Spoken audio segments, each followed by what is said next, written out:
નમસ્કાર વિદ્યાર્થી મિત્રો, હું વિજય નાકિયા અને સ્વાગત કરું છું આપણે સરસ મજાની YouTube ચેનલમાં. વિદ્યાર્થી મિત્રો, આજે આપણે એક સરસ મજાનો ટોપિક જોવાના છીએ અને તમારો બધાયનો સૌથી કહેવાતો અઘરો ટોપિક. પણ હું એને કહું છું કે ભાઈ અંગ્રેજી ગ્રામરમાં જો સૌથી સહેલામાં સહેલો ટોપિક હોય ને તો એ ડાયરેક્ટ ઇનડાયરેક્ટ છે. તમને એમ થાય સાહેબ તમને એવું લાગે, પણ હું તમને ગેરંટી આપું છું કે આ વિડીયો જોયા બાદ જો તમે એમ ન કહી દો કે સાહેબ આ તમે કહેતા હતી સાચી વાત છે કે આ તો સાવ સહેલામ સહેલો છે, તો ખોટું અમે ટેન્શન લેતા હતા અને જેટલા પણ આપણે ટોપિક કરાવ્યા એ બધા અઘરા જ લાગતા હતા, પણ આપણે ટોપિક બધા એટલા સરળ રીતે કરાવ્યા છે અને એવી જ રીતે આ ડાયરેક્ટ ઇનડાયરેક્ટ ના પણ એવી રીતે મેં મુદ્દા બનાવ્યા છે, એવી રીતે મેં નિયમો બનાવ્યા છે કે જેથી તમારા મગજમાં આમ નો તમારે સાંભળવું હોય, નો મગજમાં ઉતારવું હોય ને તોય ઉતરી જશે. એની જવાબદારી હું લઉં છું. એટલે જ મેં કીધું છે હવે મગજમાં ઉતારવાની જવાબદારી કોની? મારી છે. સૌથી અઘરો ટોપિક સૌથી સરળ રીતે, પણ કેવી રીતે? તો એ તમામ પ્રકારની માહિતી છે એ આપણે આજના આ લેક્ચરમાં જોવાના છીએ. તો વિડીયોની અંત સુધી બન્યા રહેજો. વિડીયો ગમે તો લાઈક કરી દેજો, શેર કરી દેજો. તમે આપણી ચેનલમાં જો નવા આવ્યા છો તો ચેનલને સબસ્ક્રાઇબ જરૂર કરી દેજો, જેથી આવા વિડીયો તમારા સુધી ઝડપથી મળતા રહે. બરોબર છે? તો પાર્ટ 1 છે, બરોબર છે, ડાયરેક્ટ ઇનડાયરેક્ટ. એની શરૂઆત કરીએ તો પહેલા એનો કોન્સેપ્ટ સમજીએ. કોન્સેપ્ટ એટલે શું? તો કોન્સેપ્ટ એટલે બીજું કાંઈ નહીં કે ભાઈ આ ટોપિક શું કહેવા માંગે છે. તો એમાં બે શબ્દ તમે દેખાતા હશે. એક છે ડાયરેક્ટ સ્પીચ, દેખાય છે, અને એક છે ઇનડાયરેક્ટ સ્પીચ. હવે આ બેમાં તફાવત શું હોય? ઘણી બધી વાર છે ડાયરેક્ટ સ્પીચ કોને કહેવાય, ઇનડાયરેક્ટ સ્પીચ. હવે હું તમને એક જ વાત કહું કે દાખલા તરીકે તમને આ બે ભાઈ બહેન દેખાય છે, બરોબર છે. હવે એ જુઓ તો બે એકબીજા સાથે વાતો કરે છે, આ ને આ બે એકબીજા સાથે વાતો કરે છે. હવે દાખલા તરીકે આ ભાઈએ આને એમ કીધું હોય કે આજે આપણે રજા છે, અને આ સાંભળે છે. આ વ્યક્તિએ આ બેનને કીધું કે આજે આપણે રજા છે, વાત કરી. તો આ બે વચ્ચે જે વાતચીત થઈ ને, આ જે વાત થઈ ને, આ બધી આ જે વાત થઈ ને, એ બે ડાયરેક્ટ વાત થઈ છે, આને નાને ડાયરેક્ટ વાત થઈ. હવે આ બોલ્યો કોણ? આ ભાઈ. સાંભળ્યું કોણે? આ બેને. હવે શું થશે તો કે આ ભાઈ બોલ્યા કે આજે આપણે રજા છે, બરોબર છે. દાખલા તરીકે આનું નામ આપણે રામ પાડી દઈએ, આનું આપણે સીતા પાડી દઈએ, રામ અને સીતા, બરોબર છે. રામે શું કીધું કે આજે આપણે રજા છે, એ સીતાએ સાંભળ્યું. હવે સીતા છે એ કદાચ આના સિવાય વાત સાંભળી લીધી. હવે સીતા છે ને બીજે ક્યાંક જશે, કોઈક બીજા પાસે જઈને આની બોલેલી વાત સીતા છે એ કોઈ ત્રીજા વ્યક્તિને કહેશે, એટલે રામે એમ કીધું કે આપણે આજે રજા છે. તો જો ટૂંકમાં શું થયું કે જ્યારે આ બે વચ્ચે વાતચીત થઈ ને એને ડાયરેક્ટ વાતચીત થઈ, પણ એ બે વચ્ચેની વાતચીત છે એ કોઈ આ વ્યક્તિ બીજાને કહેતોય ભલે, અથવા તો કોઈ ત્રીજો વ્યક્તિ બીજા કોઈ વ્યક્તિને કહે છે, તો એને ઇનડાયરેક્ટ સ્પીચ કહેવાય. ટૂંકમાં હવે તમને હું વ્યાખ્યા કહું ને એટલે તમને અહીંયા સમજાઈ જશે કે ડાયરેક્ટ સ્પીચ એટલે શું, કે બે વ્યક્તિ વચ્ચેની વાતચીતને સીધી દર્શાવેલી હોય ને, જો આ બેની વાતચીત છે સીધી દર્શાવેલી હોય એને ડાયરેક્ટ સ્પીચ કહેવાય. અને સાથે સાથે ઇનડાયરેક્ટ સ્પીચ કોને કહેવાય? કે બે વ્યક્તિની વાતચીતને કોઈ ત્રીજી વ્યક્તિ દર્શાવે ત્યારે ઇનડાયરેક્ટ સ્પીચ બને છે, બરોબર? અથવા તો આની આ બનાવે તોય થાય. દાખલા તરીકે હવે હું તમને એક સિમ્પલ એક્ઝામ્પલ, તો તમે જે સ્કૂલમાં ભણો છો એ સ્કૂલમાં તમારા અંગ્રેજીના શિક્ષકે હોય, એક તમને અંગ્રેજી ભણાવતા હોય કે નહીં, સામે તમારા એક પ્રિન્સિપલ પણ હોય. હવે દાખલા તરીકે હું તમને એક વાત કહું કે તમારા અંગ્રેજીના સર અને તમારા પ્રિન્સિપલ જે વાતચીત કરતા હોય, તમે અહીંયા ઓફિસના દરવાજે ઊભા સાંભળતા હોય. હવે આવી બધી બહુ વાતો આપણને સાંભળવી ગમે. હવે અંગ્રેજીના સરે તમારા પ્રિન્સિપલને એમ કીધું હોય કે આજે આપણે 10મા ધોરણમાં 12મા ધોરણમાં અંગ્રેજીનું પેપર છે. હવે તમે સાંભળી ગયા. હવે તમે અહીંયાથી સાંભળી ગયા છો અને તમે સીધા ક્લાસમાં આવીને એમ કહેજો કે આપણા અંગ્રેજીના સરે આપણા પ્રિન્સિપલને એમ કીધું કે આજે 10મામાં 12મામાં અંગ્રેજીનું પેપર લેવાનું છે. તો જુઓ, જ્યારે શિક્ષક અને પ્રિન્સિપલની જે બે વાતચીત કરી હોય ને એને ડાયરેક્ટ વાત કરી કહેવાય, એટલે ડાયરેક્ટ સ્પીચ કહેવાય. પણ હવે એક સ્ટુડન્ટ એટલે કે તમે ઈ જ વાત તમે ક્યાં કહો છો, તમારા ક્લાસમાં તો કોઈ પણ અન્ય જગ્યાએ કહો છો, તો ઈ જે ઓલા બે ની વાતચીત કરેલી વાતચીત તમે કોઈ ત્રીજાને કહો છો ને એને ઇનડાયરેક્ટ સ્પીચ કહેવાય. સ્પીચ એટલે વાત, બીજી કાંઈ નહીં. સમજાઈ ગયું? તો અહીંયા ઈ જ વાત કરી કે બે વ્યક્તિ વચ્ચેની વાતચીતને સીધે સીધી દર્શાવેલો તો ડાયરેક્ટ સ્પીચ કહેવાય, અને બે વ્યક્તિની વાતચીતને કોઈ ત્રીજી વ્યક્તિ દર્શાવે ત્યારે એને ઇનડાયરેક્ટ સ્પીચ કહેવામાં આવે છે. રેડી? હવે પરીક્ષામાં તમને આ બે ડાયરેક્ટ સ્પીચ આપેલી હોય અને એને તમારે ઇનડાયરેક્ટ સ્પીચમાં ફેરવવાની હોય છે. બરોબર છે? તો હવે કેવી રીતે, શું, એના માટે આપણે આગળ વધીએ. તો પહેલા તો આટલું યાદ રાખો, ડાયરેક્ટ ઇનડાયરેક્ટ સમજતા પહેલા આ બધી વસ્તુઓ યાદ રાખવી પડે. એમાં જુઓ, હવે તમે આવું વાક્ય આપેલું હોય, વાક્ય ડાયરેક્ટ ઇનડાયરેક્ટ બે રીતે પૂછાશે. બરોબર છે? હવે બે રીતે 10મા વાળાને કેમ પૂછાય છે, 12મા વાળાને કેમ પૂછાય છે, કોલેજમાં કેમ પૂછાય છે, એ આ બે રીતે જ પૂછાય. અને કોઈ પણ કોમ્પિટિટિવ એક્ઝામમાં કેવી રીતે પૂછાય, અથવા તો તમે કોઈ પણ વાતચીત સાંભળો છો, બોલો છો, એમાં કેવી રીતે વાક્ય હોય, તો ખાસ ધ્યાન રાખજો. અમે અલગ અલગ લખ્યું છે એટલા માટે. જો, રામ સેડ ટુ શ્યામ, એટલે રામ એટલે વ્યક્તિનું નામ છે, સેડ ટુ એટલે કીધું. અહીંયા જો સેડ, આ શું છે? ભૂતકાળનું રૂપ છે. સેડ ટુ, ટુ એટલે કોને કીધું? શ્યામને. પછી અહીંયા કોમા ડબલ ઇન્વર્ટેડ, આને એક સિંગલ કોમા કહેવાય, આને ડબલ ઇન્વર્ટેડ કોમા કહેવાય. ઉપર જે કોમા હોય ને એને ડબલ ઇન્વર્ટેડ કોમા કહેવાય. હવે શું કે છે?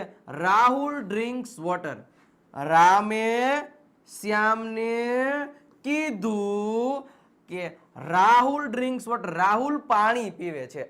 આ શું છે? ડાયરેક્ટ વાત છે, રામે શ્યામને કહે છે. હવે તમારે એને ઇનડાયરેક્ટમાં ફેરવવાનું, પણ એને કેમ ફેરવવું એ અલગ વસ્તુ. પણ આપણે આ વાક્યને સમજી લઈએ કે ભાઈ કઈ કઈ વસ્તુઓને તમારે જ્યારે ડાયરેક્ટમાંથી ઇનડાયરેક્ટમાં ફેરવો ને ત્યારે ધ્યાનમાં રાખવું પડે.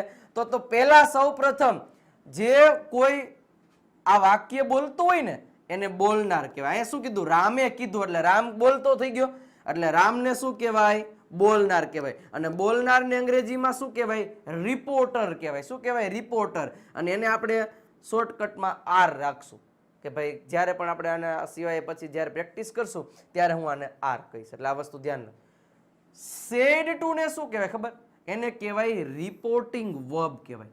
આવા જેટલા ક્રિયાપદ આવે, સેડ ટુ આવશે, આસ્ક્ડ આવશે, રિક્વેસ્ટેડ આવશે, સેઝ આવે, વિલ સે આવે, આ કેટલાય બધા અહીંયા ક્રિયાપદો આવે. એટલે ટૂંકમાં આને સાંભળનાર કહેવાય. કોને? જે આખું વાક્ય સાંભળે છે એને સાંભળનાર કહેવાય. એટલે બોલનાર અને સાંભળનારની વચ્ચે જે ક્રિયાપદ હોય, આ ક્રિયાપદ જ છે, એને રિપોર્ટિંગ વર્બ કહેવાય. જે આ વાક્ય સાંભળે છે એને સાંભળનાર કહેવાય. તમને હું એક વાત કહું કે હું અત્યારે બોલું છું, તમે સાંભળનાર કોણ થયા? તમે. હું રિપોર્ટર થયો, હું બોલું છું. બરોબર? જે વાક્ય જ્યારે જે બોલતા એને રિપોર્ટર કહેવાય. તમે ઓલું તારક મહેતા કે ઉલ્ટા ચશ્મા જોઈ, મેં હું રીટા રિપોર્ટર એમ કરીને સીધી રીટા રિપોર્ટર આવે. તો એ શું કામ રિપોર્ટર કે છે? કારણ કે એ એવું બધી વાત તમને કહેશે, એટલે એ બધું બોલશે ને આપણે બધા સાંભળનાર થયા. કોઈ બે વ્યક્તિની વાતચીત થતી હોય, બે વ્યક્તિની વાતચીત થતી હોય તો એક બોલતો હોય અને એક સાંભળતો હોય, એક ન સાંભળતો હોય, કે બે બોલ્યા બોલે જ થયા હોય. એક વાત બોલે છે તો એક સાંભળતો હોય, પાછો ઓલો બોલતો તો ઓલો સાંભળતો હોય. આવો ડાયલોગ હોય કે ન હોય? હોય કે ન હોય? હા, તો એ શું થયું? મોરારી બાપુ કથા કરતા હોય તો મોરારી બાપુ બોલનાર થયા, આપણે બધા સાંભળનાર થયા. સમજી ગયા? એટલે સાંભળનાર ને બોલનારમાં ખબર હોય છે. હવે જે આ ડબલ ઇન્વર્ટેડ કોમામાં જે વાક્ય આપેલું હોય ને, ડબલ ઇન્વર્ટેડ કોમામાં એ વાક્ય કોણ બોલ્યું હોય ખબર છે? બોલનાર જ બોલ્યું હોય. એટલે રામ જ બોલ્યું હોય અને સાંભળે છે કોણ? શ્યામ. હવે ટૂંકમાં તમને આખી વાત સમજાઈ દો. જો આવું વાક્ય જ્યારે પૂછાય ને કે Ram said to Shyam, comma double inverted કોમામાં એક વાક્ય આપેલું હોય, એટલે તરત જ પેલા આપણને ખ્યાલ આવી જાય કે આ વાક્ય છે એ બોલે છે. જે રામે કીધું, સેડ એટલે કીધું, કોને? શ્યામને. એટલે રામ બોલનાર, શ્યામ સાંભળનાર. આ સેડ ટુ રિપોર્ટિંગ વર્બ, અને જે ડબલ ઇન્વર્ટેડ કોમામાં હોય ને એને રિપોર્ટેડ સ્પીચ કહેવાય. શું કહેવાય? Reported speech. રિપોર્ટર દ્વારા બોલાયેલી સ્પીચ એટલે એને કહેવાય રિપોર્ટેડ સ્પીચ. બરોબર? જેને ટૂંકમાં RS તરીકે આપણે ઓળખશું. શું? RS તરીકે, રિપોર્ટેડ સ્પીચ. ટૂંકમાં તમને પહેલા તો આ બધું શું કામ હું તમને કહું છું યાદ રાખવાનું? કારણ કે ડાયરેક્ટમાંથી ઇનડાયરેક્ટમાં ફેરવો ને ત્યારે એના નિયમો આવશે, આ બધા ચેન્જીસ થશે. તો એ ખબર હોવી જોઈએ, તો આપણને ખબર પડશે. એટલે આટલી વસ્તુ પહેલા ખબર હોવી જોઈએ. હવે આગળ વધીએ. બીજું વાક્ય આવી રીતે પૂછાય ડાયલોગના ફોર્મમાં. હવે આમાં શું થયું, રામ પછી આ ડબલ ડોટ છે અને પછી એક વાક્ય આપેલું છે. તો ટૂંકમાં અહીંયા આ વાક્ય છે, આ કોણ બોલતું હોય, રામ બોલતો હોય. એટલે આને શું કહેવાય, રિપોર્ટર કહેવાય. હા, અને સાંભળતો કોણ હોય, રામ બોલે છે રાહુલ ડ્રિંક્સ વોટર, એટલે ત્યારે શ્યામ સાંભળતો હોય નીચેનું હોય, એટલે આને કહેવાય લિસનર. હવે આ વાક્ય છે એ કોના દ્વારા બોલાય, આના દ્વારા, એટલે આને શું કહેવાય, રિપોર્ટેડ સ્પીચ. અને આ ડબલ ટપકા હોય ને, ડબલ ટપકા, એને કહેવાય આરવી, એટલે કે રિપોર્ટિંગ વર્બ. સેડ, આસ્ક્ડ, એ પછી આ વાક્ય ઉપર આધાર રાખે કે અહીંયા ડબલ સેઝ નથી કહેતા કે રામ સેઝ, આવું તમે અંગ્રેજી વાંચતા હશો ત્યારે આને એવી રીતે વાંચો છો. અથવા તો અહીંયા આ શું કે ક્વેશ્ચન માર્ક હોય તો એમ કહેવું પડે રામ આસ્ક, અથવા તો રામ આસ્ક્ડ, આવી રીતે કહેવું પડે છે. એટલે ટૂંકમાં આને રિપોર્ટર કહેવાય. જ્યારે આ વાક્યને ધ્યાનમાં રાખો ત્યારે, આ વાક્યનું તમે જ્યારે ડાયરેક્ટમાંથી ઇનડાયરેક્ટમાં ફેરવો ત્યારે આ વાક્ય બોલનાર રામ છે, ત્યારે આ સાંભળનાર છે, અને આ રિપોર્ટેડ સ્પીચ છે, અને આ રિપોર્ટિંગ વર્બ છે. હવે તમે આ વાક્યને ચેન્જીસ કરો છો તો ત્યારે આ રિપોર્ટર થઈ જાય અને આ લિસનર થઈ જાય, અને આ એનું વાક્ય છે, આ રિપોર્ટેડ સ્પીચનું વાક્ય થશે. સમજાઈ ગયું? એટલે આ પેલા કન્સેપ્ટ આપણને ખબર હોવી જોઈએ. હવે આગળ શું બધાની વ્યાખ્યા આપી છે, આ બધી ખબર હોય છે કે પેલો યાદ રાખવાનું શું કે બોલનાર વ્યક્તિને રિપોર્ટર કહેવામાં આવે છે, જેને આપણે આર તરીકે ઓળખશું. બરોબર છે. બીજું, સાંભળનાર વ્યક્તિને લિસનર કહેવામાં આવે છે, જેને આપણે એલ તરીકે ઓળખશું. બોલનાર સાથે વપરાયેલા ક્રિયાપદ જેવા કે સેડ, સે, ટોલ્ડ, આસ્ક એક્સેટ્રા, એને કહેવાય રિપોર્ટિંગ વર્બ, જેને આપણે આરવી તરીકે ઓળખશું.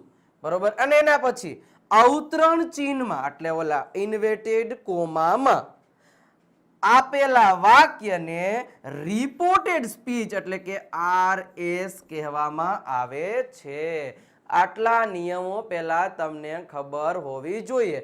બોલનારને રિપોર્ટર કહેવાય, સાંભળનારને લિસનર કહેવાય, બોલનાર સાથે વપરાયેલા ક્રિયાપદો સે, સેડ, ટોલ્ડ એને રિપોર્ટિંગ વર્બ કહેવાય, અવતરણ ચિહ્નમાં આપેલા વાક્યને રિપોર્ટિંગ સ્પીચ કહેવાય. હવે જો પાછું ઓલું વાક્ય તમને કહી દઉં એટલે ખ્યાલ આવી જાય. જો આ વાક્ય કોણ બોલે છે, રામ, એટલે આને રિપોર્ટર કહેવાય. આ શું છે, રિપોર્ટર સાથે વપરાયેલ ક્રિયાપદ, એટલે આને આરવી કહેવાય. અને આ શ્યામ સાંભળે છે એટલે આને એલ કહેવાશે. અને આ અવતરણ ચિહ્નમાં જે વાક્ય આપેલું છે આને આર એસ કહેવાશે. સમજાણું વિદ્યાર્થી મિત્રો? કીધું ને, બોલનાર રિપોર્ટિંગ વર્બ, સાંભળનાર રિપોર્ટેડ સ્પીચ. તો વિદ્યાર્થી મિત્રો અહીંયા જે ડાયરેક્ટ ઇનડાયરેક્ટ નો જે કન્સેપ્ટ છે ને, એ કન્સેપ્ટ આખો પૂરો થઈ ગયો. હવે ડાયરેક્ટમાંથી ઇનડાયરેક્ટમાં કેમ ફેરવવું એના માટેના એવા નિયમો કડક, એક જ વાર વિડીયો જોશો ને એટલે યાદ રહી જશે. તો શરૂઆત કરીએ આજે હેશટેગ નંબર 2. બરોબર છે, જે પાર્ટ 2 કહેવાશે. તો શું છે, આપણે લાસ્ટ લેક્ચરમાં ચર્ચાઓ શું કરી હતી કે ભાઈ ડાયરેક્ટ સ્પીચ, ઇનડાયરેક્ટ સ્પીચ. તો અહીંયા જુઓ, ડાયરેક્ટ, અહીંયા ડીએસ, ડીએસ નો મીનિંગ થશે ડાયરેક્ટ સ્પીચ. આઈડીએસ એટલે કે ઇનડાયરેક્ટ સ્પીચ. સમજાઈ ગયું? હવે આ ડીએસ ને આઈડીએસ ખબર હોય છે. ડીએસ એટલે ડાયરેક્ટ સ્પીચ, આઈડીએસ એટલે ઇનડાયરેક્ટ સ્પીચ, આરએસ એટલે કે રિપોર્ટેડ સ્પીચ, આર એટલે રિપોર્ટર. આ બધી વસ્તુઓ તમને ખ્યાલ જ છે, વધારે મારે કઈ માહિતી આપવાની જરૂર નથી. એલ એટલે લિસનર, આરવી એટલે રિપોર્ટિંગ વર્બ, આ બધી ટૂંકમાં માહિતી. કારણ કે શું, એ બધું બોલવા જશો ને તો ખીચડી થઈ જશે, એટલા માટે ખાસ ધ્યાન રાખવું. એટલે કે ડીએસ માંથી આઈડીએસ માં ફેરવીએ ને ત્યારે આરએસ માં કાળમાં ફેરફાર થાય. ભાઈ તમને હું સિમ્પલ રીતે એક વસ્તુ સમજાવું. તો અહીંયા જુઓ, એક્ઝામ્પલ આપ્યું છે. તો કેમ ફેરવવાનું હોય અને પરીક્ષામાં કેમ પૂછાય છે, એને કેમ ફેરવવાની બધી નિયમો છે, ચિંતા નથી કરવાની. જો અહીંયા એક એક્ઝામ્પલ, આવી રીતે પૂછાય અને આવી રીતે પૂછાય. આ બે ફોર્મેટ છે પરીક્ષામાં પૂછાવવા માટે. એ કોમ્પિટિટિવ એક્ઝામ હોય તો ભરે, ધોરણ 10 હોય તો ભરે. ધોરણ 10 માં આવી રીતે પૂછાય છે, ધોરણ 12 માં આવી રીતે પૂછાય, ક્યારેક આવી રીતે પૂછાય, કઈ નક્કી નહીં. પણ આપણને બધાય ફોર્મેટમાં ટૂંકમાં આવડતું હોવું જોઈએ. સમજાઈ ગયું? દરેક ફોર્મેટમાં આપણને આવડતું હોવું જોઈએ, બાકી કાંઈ ચિંતા કરવાની નથી. ઓકે, તો હવે જુઓ અહીં શું લખ્યું છે, મીના સેડ ટુ રીના. મીનાએ રીનાને કીધું comma double inverted comma Tina buys a car, Tina car ખરીદે છે, આવી રીતે હોય. આ ડાયરેક્ટ સ્પીચ કહેવાય. જો જેમાં કોમા અને ડબલ ઇન્વર્ટેડ કોમા ને આવી બધી વસ્તુ હોય પણ એને ડાયરેક્ટ સ્પીચ જ હોય. પછી આવા જ્યારે ડાયલોગના ફોર્મમાં આપેલું હોય ને તો એ ડાયરેક્ટ સ્પીચ કહેવાય. અહીંયા મીના સેઝ, મીના એ કહે છે ટીના buys a car, Tina car ખરીદે. પછી રીના કહે છે why do you buy this car, શા માટે તમે આ કાર ખરીદો છો, અહીં ક્વેશ્ચન માર્ક આવશે. રેડી? તો આ વસ્તુ સમજે કે હવે આ તો ડાયરેક્ટ છે, આવું તમને પરીક્ષામાં આપ્યું હોય. હવે એને તમારે ઇનડાયરેક્ટમાં ફેરવવાનું છે. કેમાં? આઈડીએસ માં. જો અહીં લખ્યું છે ડીએસ અને આઈડીએસ માં ફેરવા માટે. તો જુઓ, હવે મીના છે બોલનાર, આને શું કહેવાય? રિપોર્ટર કહેવાય. કહેવાય આને શું કહેવાય? રિપોર્ટિંગ વર્બ કહેવાય. આને શું કહેવાય? લિસનર કહેવાય. અને આને શું કહેવાય? Reported speech. બધી વસ્તુ ખબર હોવી જોઈએ. હવે તો શરૂઆતમાં બોલનાર એમના મજા આવે. પછી રિપોર્ટિંગ વર્બ હોય એનું અહીંયા આપણે ટોલ્ડ કર્યું. અહીંયા સેડ નું સેડ રાખો તો પણ ચાલે, બરોબર? Said to. આ પછી શું આવે? બોલનાર આવે. નહીં, સાંભળનાર આવશે, કારણ કે બોલતો હોય તો પેલા જ હોય, પેલા જ ઉભો હોય. પછી સાંભળનાર અહીંયા આવે. હવે અહીંયા અવતરણ ચિહ્ન છે જો, તો એ તો ડાયરેક્ટ સ્પીચમાં હોય. ઇનડાયરેક્ટ સ્પીચમાં થાય ને ત્યારે કોમા અને ડબલ ઇન્વર્ટેડ કોમા નીકળી જાય, એની જગ્યાએ ધેટ આવી જાય. પણ બધી ધેટ આવે એવું ફરજિયાત નથી. ક્યારેક ટુ આવશે, ક્યારેક નોટ ટુ આવશે, ક્યારેક ઇફ આવશે, ક્યારેક WH ફેમિલી મેમ્બર. પણ ક્યારે શું આવશે ને એકે એક નિયમ તમારા મગજમાં ઉતારવાની જવાબદારી મારી છે, એટલે ચિંતા ન કરતા. અહીંયા આપણે ધેટ. પછી હવે રિપોર્ટેડ સ્પીચ છે, આ સાદા વર્તમાન કાળનું વાક્ય છે. જુઓ તમે, બાઈઝ આપેલો છે, પણ અહીંયા તમે જુઓ ટીના બોટ અ કાર થઈ ગયું, એટલે આ થઈ ગયો સાદો ભૂતકાળ. એટલે ટૂંકમાં જ્યારે રિપોર્ટેડ સ્પીચ નું વાક્ય અમુક કાળમાં આપેલું હોય એને અમુક કાળમાં ફેરવવાનું હોય. તો કયો કાળ આપ્યો હોય તેને કયા કાળમાં ફેરવવું ને એ તમામ પ્રકારના નિયમો હવે આપણે જોવાના છે. ટૂંકમાં મેં છે ને એક 3 + 15 આવા એક નિયમ છે. એક 3 નિયમ જોશું પેલા અને પછી આપણે 15 નિયમ જોશું. હવે આ 3 + 15 એટલે શું? જો મેં નિયમ બનાવ્યા છે. હવે 3 નિયમ એવા છે, ખાસ ધ્યાન રાખજો. આ 3 નિયમ એ શરૂઆતમાં જ આપણે આજે જ લેક્ચરમાં, આ લેક્ચરમાં જોવાના. 3 નિયમ એવા છે કે એમાં ઈ નિયમ 3 લાગતા હોય ને જ્યારે વાક્યમાં, ત્યારે કોઈ દિવસ રિપોર્ટેડ સ્પીચના કાળમાં કોઈ દિવસ ફેરફાર ન થાય, એમનું એમ મૂકી દેવાનું હોય. પણ ઈ કયા 3 નિયમ ઈ હવે આપણે જોવાના. ટૂંકમાં તમને કન્સેપ્ટ સમજાઈ ગયો. આવી રીતે ડાયરેક્ટ આપ્યું ને તમારે આવી રીતના ઇનડાયરેક્ટ સ્પીચમાં ફેરવવાનું હોય. હું દરેક નિયમો એક એક કડાટ સમજાવવાનો છું, ચિંતા નથી કરવાની. ચાલો હવે જો અહીં ઉપર લખ્યું છે કે રિપોર્ટેડ સ્પીચ કાળમાં ક્યારે ફેરફાર ન થાય તે માટેના 3 નિયમો છે. એટલે કે RS નું વાક્ય હોય ને એમાં કોઈ દિવસ ફેરફાર ન થાય જો આ 3 નિયમ લાગુ પડતા હોય. પેલા 3 નિયમ યાદ હોય. પેલો નિયમ શું છે? તો પેલો નિયમ જો અહીં કીધું છે કે રિપોર્ટિંગ વર્બ. હવે રિપોર્ટિંગ વર્બ એટલે શું થાય? RV થાય. RV રિપોર્ટિંગ વર્બ વર્તમાન કાળ કે ભવિષ્ય કાળમાં હોય. રિપોર્ટિંગ વર્બ ક્યાં હોય? પેલા તો ઈ પેલા ખબર હોય છે. બોલનાર અને સાંભળનારની વચ્ચે જે સેડ ને ટોલ્ડ ને આવા જગ્યાએ. જો ઈ વર્તમાન કાળ કે પછી ભવિષ્ય કાળમાં હોય ને ત્યારે રિપોર્ટેડ સ્પીચમાં કાળમાં કોઈ પણ પ્રકારનો ફેરફાર ન થાય. દાખલા તરીકે કેવા રિપોર્ટિંગ વર્બ? સે, સેઝ, વિલ સે, સેલ સે વગેરે જેવા જ્યારે રિપોર્ટર અને લિસનરની વચ્ચે શબ્દો આપ્યા હોય તો કોઈ દિવસ RS ના વાક્ય, રિપોર્ટેડ સ્પીચના વાક્યમાં કોઈ દી ફેરફાર થાય જ નહીં. ખાલી અવતરણ ચિહ્ન કાઢી ધેટ લગાડી અને વાક્ય જોડી દેવાનું, ગમે એ કેમ ન હોય. જો એક્ઝામ્પલ તમને અહીંયા આપ્યું છે, ધ્રુવી સેઝ. જો અહીંયા સેડ નથી આપ્યું. જો અહીંયા ભૂતકાળ આપ્યું હોય ને તો આમાં ફેરફાર થાય, પણ અહીંયા તો સેઝ એટલે કે આ શું છે? આને રિપોર્ટિંગ વર્બ કહેવાય. હે ભાઈ, આને શું કહેવાય? રિપોર્ટિંગ વર્બ કહેવાય કે ન કહેવાય? તો રિપોર્ટિંગ વર્બ શેમાં છે?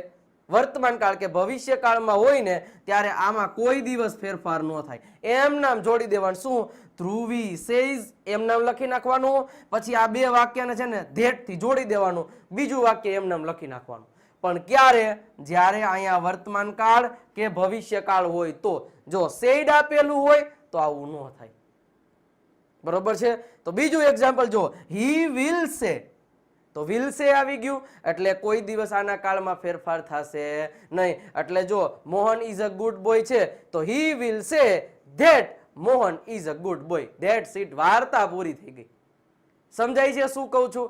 એટલે ટૂંકમાં પેલો નિયમ એમ કે છે કે જ્યારે જ્યારે આરવી સાદો વર્તમાન કે સાદો ભવિષ્ય હોય ને એટલે બધું એમને મૂકી દેવાનું, ખાલી ધેટ થી વાક્ય જોડી દેવાનું, બાકી કાંઈ ન થાય ડાયરેક્ટ માંથી ઇનડાયરેક્ટમાં ફેરવતી વખતે. નિયમ નંબર 2, હવે કદાચ હાલો સેડ આપેલું છે તો તમને એમ થાય કાળમાં ફેરફાર થાય જ, તમે સાહેબ હમણે જ કીધું, પણ નહીં. હજી આ 2 નિયમ એવા લાગુ પડશે કે જેમાં સેડ આપ્યું હશે ને છતાંય રિપોર્ટેડ સ્પીચના વાક્યમાં ફેરફાર નહીં થાય. ક્યારે? તો જુઓ, વાક્ય વાક્ય નથી, વાક્ય સનાતન સત્ય એ કોને કહેવાય તમને ખબર જ છે. કહેવતો કે વિજ્ઞાનના સિદ્ધાંત સૂચવતું હોય તો તેમાંય કોઈ દિવસ ફેરફાર ન થાય. બરોબર છે. અને એમાં શું કરવાનું? ફક્ત અવતરણ ચિહ્ન કાઢી ધેટ થી વાક્ય જોડી દેવાનું હોય. દાખલા તરીકે તમે જો એક્ઝામ્પલ, એટલે હવે તમને સમજાઈ જશે. The Newton said. હવે સેડ આવી ગયું એટલે આપણને ખબર પડી ગઈ કે આરએસ ના વાક્યમાં ફેરફાર થાય ને થાય જ, પણ નો થાય. ક્યારે? જો આરએસ નું વાક્ય, આરએસ એટલે કે ડબલ ઇન્વર્ટેડ કોમામાં હોય ને આરએસ નું વાક્ય કહેવાય. જો આરએસ નું વાક્ય સનાતન સત્ય હોય, કહેવત હોય કે પછી વિજ્ઞાનના સિદ્ધાંતો હોય તો પણ એના કાળમાં કોઈ દી ફેરફાર ન થાય. જે કાળ હોય એ જ કાળ મૂકી દેવાનો. ન્યૂટને શું કીધું કે the earth has gravitational force, કે પૃથ્વીને પોતાનું ગુરુત્વાકર્ષણ બળ છે. ભાઈ એ તો સનાતન સત્ય છે, એ તો છે જ અને રહેવાનું અને હતું જ. આજથી લાખો વર્ષ પહેલા હતું, અત્યારે છે ને લાખો વર્ષ પછી પણ રહેવાનું. એટલે આમાં કોઈ દી ફેરફાર ન થાય. કોઈ દી એમ બોલે કે પૃથ્વીનું ગુરુત્વાકર્ષણ બળ હતું? નો બોલે. એટલે જ કાળમાં ફેરફાર ન થાય કે પૃથ્વીનું ગુરુત્વાકર્ષણ બળ હશે એવું થઈ જાય? નો થાય. જે કાળમાં આપ્યું એ જ કાળમાં રાખવાનું. આનું કારણ આ છે, બાકી કોઈ કારણ નથી કે શું કામ સર કાળ નો ચેન્જ થાય. કારણ આ કે ભાઈ એમાં એનો મતલબ નો બદલે, કહેવતના મતલબ બને, બદલે કોઈ દિવસ. વૈજ્ઞાનિકોએ જે વાત કરી હોય એમાં કોઈ દી કઈ ફેર પડે? નો પડે ભાઈ. એટલે ઈ વાક્ય એમનામ જ રહે, એના ઈ જ કાળમાં રહે અને ઈ વર્તમાનમાં જ આપ્યા. સાદો વર્તમાન કાળ ભણ્યા અત્યારે મેં તમને કીધું કે સનાતન સત્ય, વૈજ્ઞાનિક કહેવતો ને આવા બધી વસ્તુઓ છે એ કાંક વર્તમાન કાળમાં જ આવે ને કાં પૂર્ણ વર્તમાન કાળમાં જ આવે. આ કાળમાં જ હોય. તો અહીં જો પૂર્ણ વર્તમાન કાળનું છે, બરોબર, સોરી પૂર્ણ વર્તમાન કાળ શું, ટુ હેવ નો વર્તમાન કાળ છે, માલિકી દર્શાવે છે. બરોબર છે. પૃથ્વીને પોતાનું ગુરુત્વાકર્ષણ બળ છે ભાઈ. તો જો ન્યૂટન સેડ નું સેડ ખાલી આવા ડોટ કાઢી, સોરી કોમા ઇન્વર્ટેડ કોમા કાઢી ધેટ લગાડી અને બાકીનું વાક્ય એમ નામ જોડી દેવાનું. ક્યારે? જ્યારે અહીંયા કહેવત આપી હોય કે પછી સિદ્ધાંતો આપ્યા વિજ્ઞાનના કે પછી સનાતન સત્ય વાક્ય આપ્યું. બીજું જુઓ, જીઓગ્રાફી ટીચર્સ. જીઓગ્રાફી ટીચર એટલે સમાજના શિક્ષક ભાઈ. સેડ શું કીધું કે ધ અર્થ ઇઝ રાઉન્ડ, કે પૃથ્વી ગોળ છે ભાઈ. તો સાચી જ વાત છે, એ કઈ કોઈ સનાતન સત્ય વાક્ય છે. તો જીઓગ્રાફી ટીચર સેડ, પછી આ કોમા ડબલ ઇન્વર્ટેડ કોમા કાઢીને ધેટ લગાડવાનું. The earth is round. Earth was round નો થાય. શું કામ? ભાઈ સનાતન સત્ય વાક્ય. 2 નિયમ જોયા આપણે કે જો પેલો નિયમ શું જોયો હતો કે જો આરવી છે રિપોર્ટિંગ વર્બ, જો એ વર્તમાન કાળ કે ભવિષ્ય કાળ હોય તો કોઈ દિવસ આના કાળમાં ફેરફાર ન થાય. જો અહીંયા કદાચ ભૂતકાળ છે અને આ વાક્ય છે એ કદાચ આ 3 માંથી એક હોય તો એના કાળમાં કોઈ દી ફેરફાર ન થાય. સમજાઈ ગયું? હવે નિયમ નંબર 3. નિયમ નંબર 3 શું કે છે કે રિપોર્ટેડ સ્પીચ નું વાક્ય જો પૂર્ણ ભૂતકાળનું હોય, શેનું હોય? પૂર્ણ ભૂતકાળનું, તો તેને આ ઇનડાયરેક્ટ સ્પીચમાં ફેરવીએ ને ત્યારે તેના કાળમાં કોઈ દિવસ ફેરફાર ન થાય. હા, 3 નિયમ યાદ રાખવાના. 3 નિયમ કીધું 3 + 15 અને ધેટ થી વાક્ય જોડી દેવાનું. શું કીધું કે જ્યારે આરએસ નું વાક્ય પૂર્ણ ભૂતકાળ. હવે પૂર્ણ ભૂતકાળ એટલે શું? તો કે હેડ અને એની સાથે ક્રિયાપદનું V3 નું રૂપ આપેલું હોય ને એટલે પૂર્ણ ભૂતકાળ કહેવાય. તો જ્યારે કોઈ પણ અવતરણ ચિહ્નમાં પૂર્ણ ભૂતકાળનું વાક્ય હોય ત્યારે પણ એના કાળમાં કોઈ દિવસ ચેન્જ ન થાય. પૂર્ણ ભૂતકાળનું વાક્ય પૂર્ણ ભૂતકાળમાં જ રહે. સમજાઈ ગયું? તો અહીંયા જો મિસ્ટર શાહ સેડ, મિસ્ટર શાહે કીધું કે Anand had seen many lions in the forest of Gir. બરોબર છે. તો અહીંયા જો હેડ પ્લસ V3 આપેલું છે. તો તો સિમ્પલ વસ્તુ છે કે મિસ્ટર શાહ સેડ ધેટ, ખાલી અવતરણ ચિહ્ન કાઢીને ધેટ લગાડે. આ 3 નિયમ એવા છે. જો બાકીનું વાક્ય એમ નામ છે, એમાં ફૂલ સ્ટોપ લાગી જાય. અને જ્યારે ડાયરેક્ટ માંથી ઇનડાયરેક્ટ માં ફેરવો ત્યારે આ અવતરણ ચિહ્ન નીકળી જાય હો ભાઈ, કારણ કે એની જગ્યાએ ધેટ આવી ગયું. સંયોજક કહેવાય આને. સમજાઈ ગયું? આ 3 નિયમો ખાસ યાદ રાખવાના છે વિદ્યાર્થી મિત્રો. કયા કયા? પાછું એકવાર ફટાફટ રિવિઝન જોઈ લઈએ. તો કે પહેલો નિયમ એવો હતો કે આ પહેલા તો આ શેના માટેના નિયમ છે કે રિપોર્ટેડ સ્પીચમાં કોઈ દિવસ ફેરફાર ન થાય એના માટેના નિયમો છે. તો ક્યારે ન થાય? તો પહેલો નિયમ શું? તો કે રિપોર્ટિંગ વર્બ જો વર્તમાન કાળ કે ભવિષ્ય કાળમાં હોય ને તો RS નું વાક્ય એમ નામ રહે, ખાલી ધેટ થી વાક્ય જોડી દેવાનું, બાકી કાંઈ નહીં ચેન્જ કરવાનું. બીજું શું? હાલો રિપોર્ટિંગ વર્બ કદાચ ભૂતકાળમાં હોય એટલે કે સેડ છે, પણ રિપોર્ટેડ સ્પીચ નું વાક્ય જો શેનું હોય? સનાતન સત્ય, કહેવત કે પછી વૈજ્ઞાનિક સિદ્ધાંતો હોય તો એના વાક્યમાં કોઈ દિવસ ચેન્જ ન થાય. એ વાક્ય એમના ધેટ લગાડીને જોડી દેવો. અને ત્રીજું, જો પૂર્ણ ભૂતકાળનું વાક્ય RS માં આપેલું હોય તો પણ એને વાક્યને એમનામ જોડી દેવાનું છે. અને આજે આપણે જોવાનું છે કે ભાઈ જ્યારે કોઈ પણ પ્રકારના વાક્યમાં જો અહીં કીધું છે કે રિપોર્ટિંગ કેવો, તો કે રિપોર્ટિંગ વર્બ ભૂતકાળમાં હોય સેડ અને ટોલ્ડ તો કાળમાં ફેરફાર થાય. પણ કોના કાળમાં? રિપોર્ટેડ સ્પીચ જે RS આપણે કહીએ છીએ ડાયરેક્ટ ઇનડાયરેક્ટમાં ખબર છે ને ક્યાં હોય? રિપોર્ટર એટલે કે R જે બોલતો હોય, રિપોર્ટિંગ વર્બ એટલે કે જે બોલનાર દ્વારા જે ક્રિયા થતી હોય, એટલે કે રિપોર્ટર અને લિસનરની વચ્ચે જે ક્રિયાપદ આપેલું હોય, જે આપણે આ કીધું રિપોર્ટિંગ વર્બ. બરોબર છે? અને જ્યારે આપણે ત્રીજી વાત કરીએ કે લિસનર, જે વાક્ય સાંભળતો એને લિસનર કહેવાય. સાથે સાથે ત્રીજી વાત આપણે શું કરી હતી કે ભાઈ જ્યારે કોઈ અવતરણ ચિહ્નમાં અથવા તો જે ડબલ ડોટ્સ હોય છે એની બાજુમાં જે વાક્ય આપેલું હોય એ શેનું હોય છે? તો કે રિપોર્ટેડ સ્પીચનું હોય છે. સમજાઈ ગયું? તો હવે અહીંયા શું વાક્ય કીધું કે ભાઈ રિપોર્ટેડ સ્પીચના વાક્યમાં ફેરફાર થાય એના માટેનો પ્રથમ નિયમ, 15 નિયમ, 3 નિયમ આપણે આગલા જોઈ ગયા હતા. હવે આ પ્રથમ નિયમ જોવાનો છે જેમાં કાળમાં ફેરફાર થાય. તો પહેલું શું કે છે કે રિપોર્ટેડ સ્પીચનું વાક્ય RS નું વાક્ય ક્યાં હોય? RS અવતરણ ચિહ્નમાં અથવા તો ઓલા ડબલ ડોટ્સ ની બાજુમાં. બે રીતે પૂછાય છે, ખબર જ હોવી જોઈએ. જો રિપોર્ટેડ સ્પીચનું વાક્ય સાદા વર્તમાન કાળનું હોય ને અને તમે એને ઇનડાયરેક્ટમાં ફેરવો ને ત્યારે તે કેમાં બની જાય? સાદો ભૂતકાળ બની જાય. ટૂંકમાં એટલું યાદ રાખવાનું ભાઈ, સાવકા એટલે કે સાદો વર્તમાન કાળ હોય ને એનું ઇનડાયરેક્ટ સાભૂકા થઈ જાય. શું થઈ જાય? સાભૂકા એટલે કે સાદો ભૂતકાળ થઈ જાય. એટલે એમિઝાર આપેલું હોય ને તો એનું વોઝ વર કરી નાખવાનું હોય. હવે જુઓ તમે એક્ઝામ્પલ એટલે તમને ખ્યાલ આવશે. પેલું જ એક્ઝામ્પલ છે રીતિકા સેડ.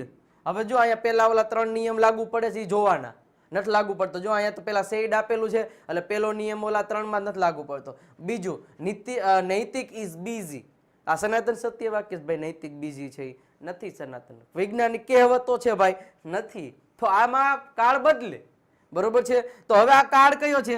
વર્તમાન કાળ કહેવાય. જો કહેવાય વર્તમાન કાળ ઈઝ આપ્યું છે, એમિઝાર આપ્યું એટલે વર્તમાન કાળ કરી નાખવાનું, એનો ભૂતકાળ ફેરવી નાખવાનું. તો હવે જો રીતિકાનું રીતિકા રહેશે, એ બોલનાર હંમેશા પહેલા જ હોય, યાદ રાખવાનું. બધાયમાં સાંભળનાર હોય એવું ફરજિયાત નથી. બરોબર? આ વસ્તુ ધ્યાનમાં રાખવાનું. ન હોય તો સેડનું સેડ એમ નામ રાખવાનું, તો ટોલ્ડ કરી શકો. પણ આપણે સેડ બોલનાર ન હોય ત્યાં સેડનું સેડ રાખો તો ચાલે. રીતિકા સેડ. હવે મેં તમને શું કીધું તું? ડબલ ઇન્વર્ટેડ કોમા હોય એને કાઢી અને શું લગાડી દેવાનું? ધેટ. ધેટ નો મિનિંગ થાય કે. જો રીતિકાએ કીધું કે આ કે છે. શું કીધું? કે નૈતિક. નૈતિક એટલે કે નૈતિક ભાઈ. ઇઝ નું થઈ જશે વોઝ અને બીઝી નું તો બીઝી જ રહેશે. એટલે ટૂંકમાં એમ અને ઇઝ આપેલા હોય ને એનું વોઝ થઈ જાય અને આર આપેલું હોય તો એનું વર થઈ જાય. ટૂંકમાં એક વચનના એક વચનમાં બદલે, બહુવચનના બહુવચનમાં બદલે. આટલી ખબર હોવી જોઈએ. આ પ્રથમ નિયમ થઈ ગયો. હજુ બીજું કીધું છે આઈ સેડ, મેં કીધું.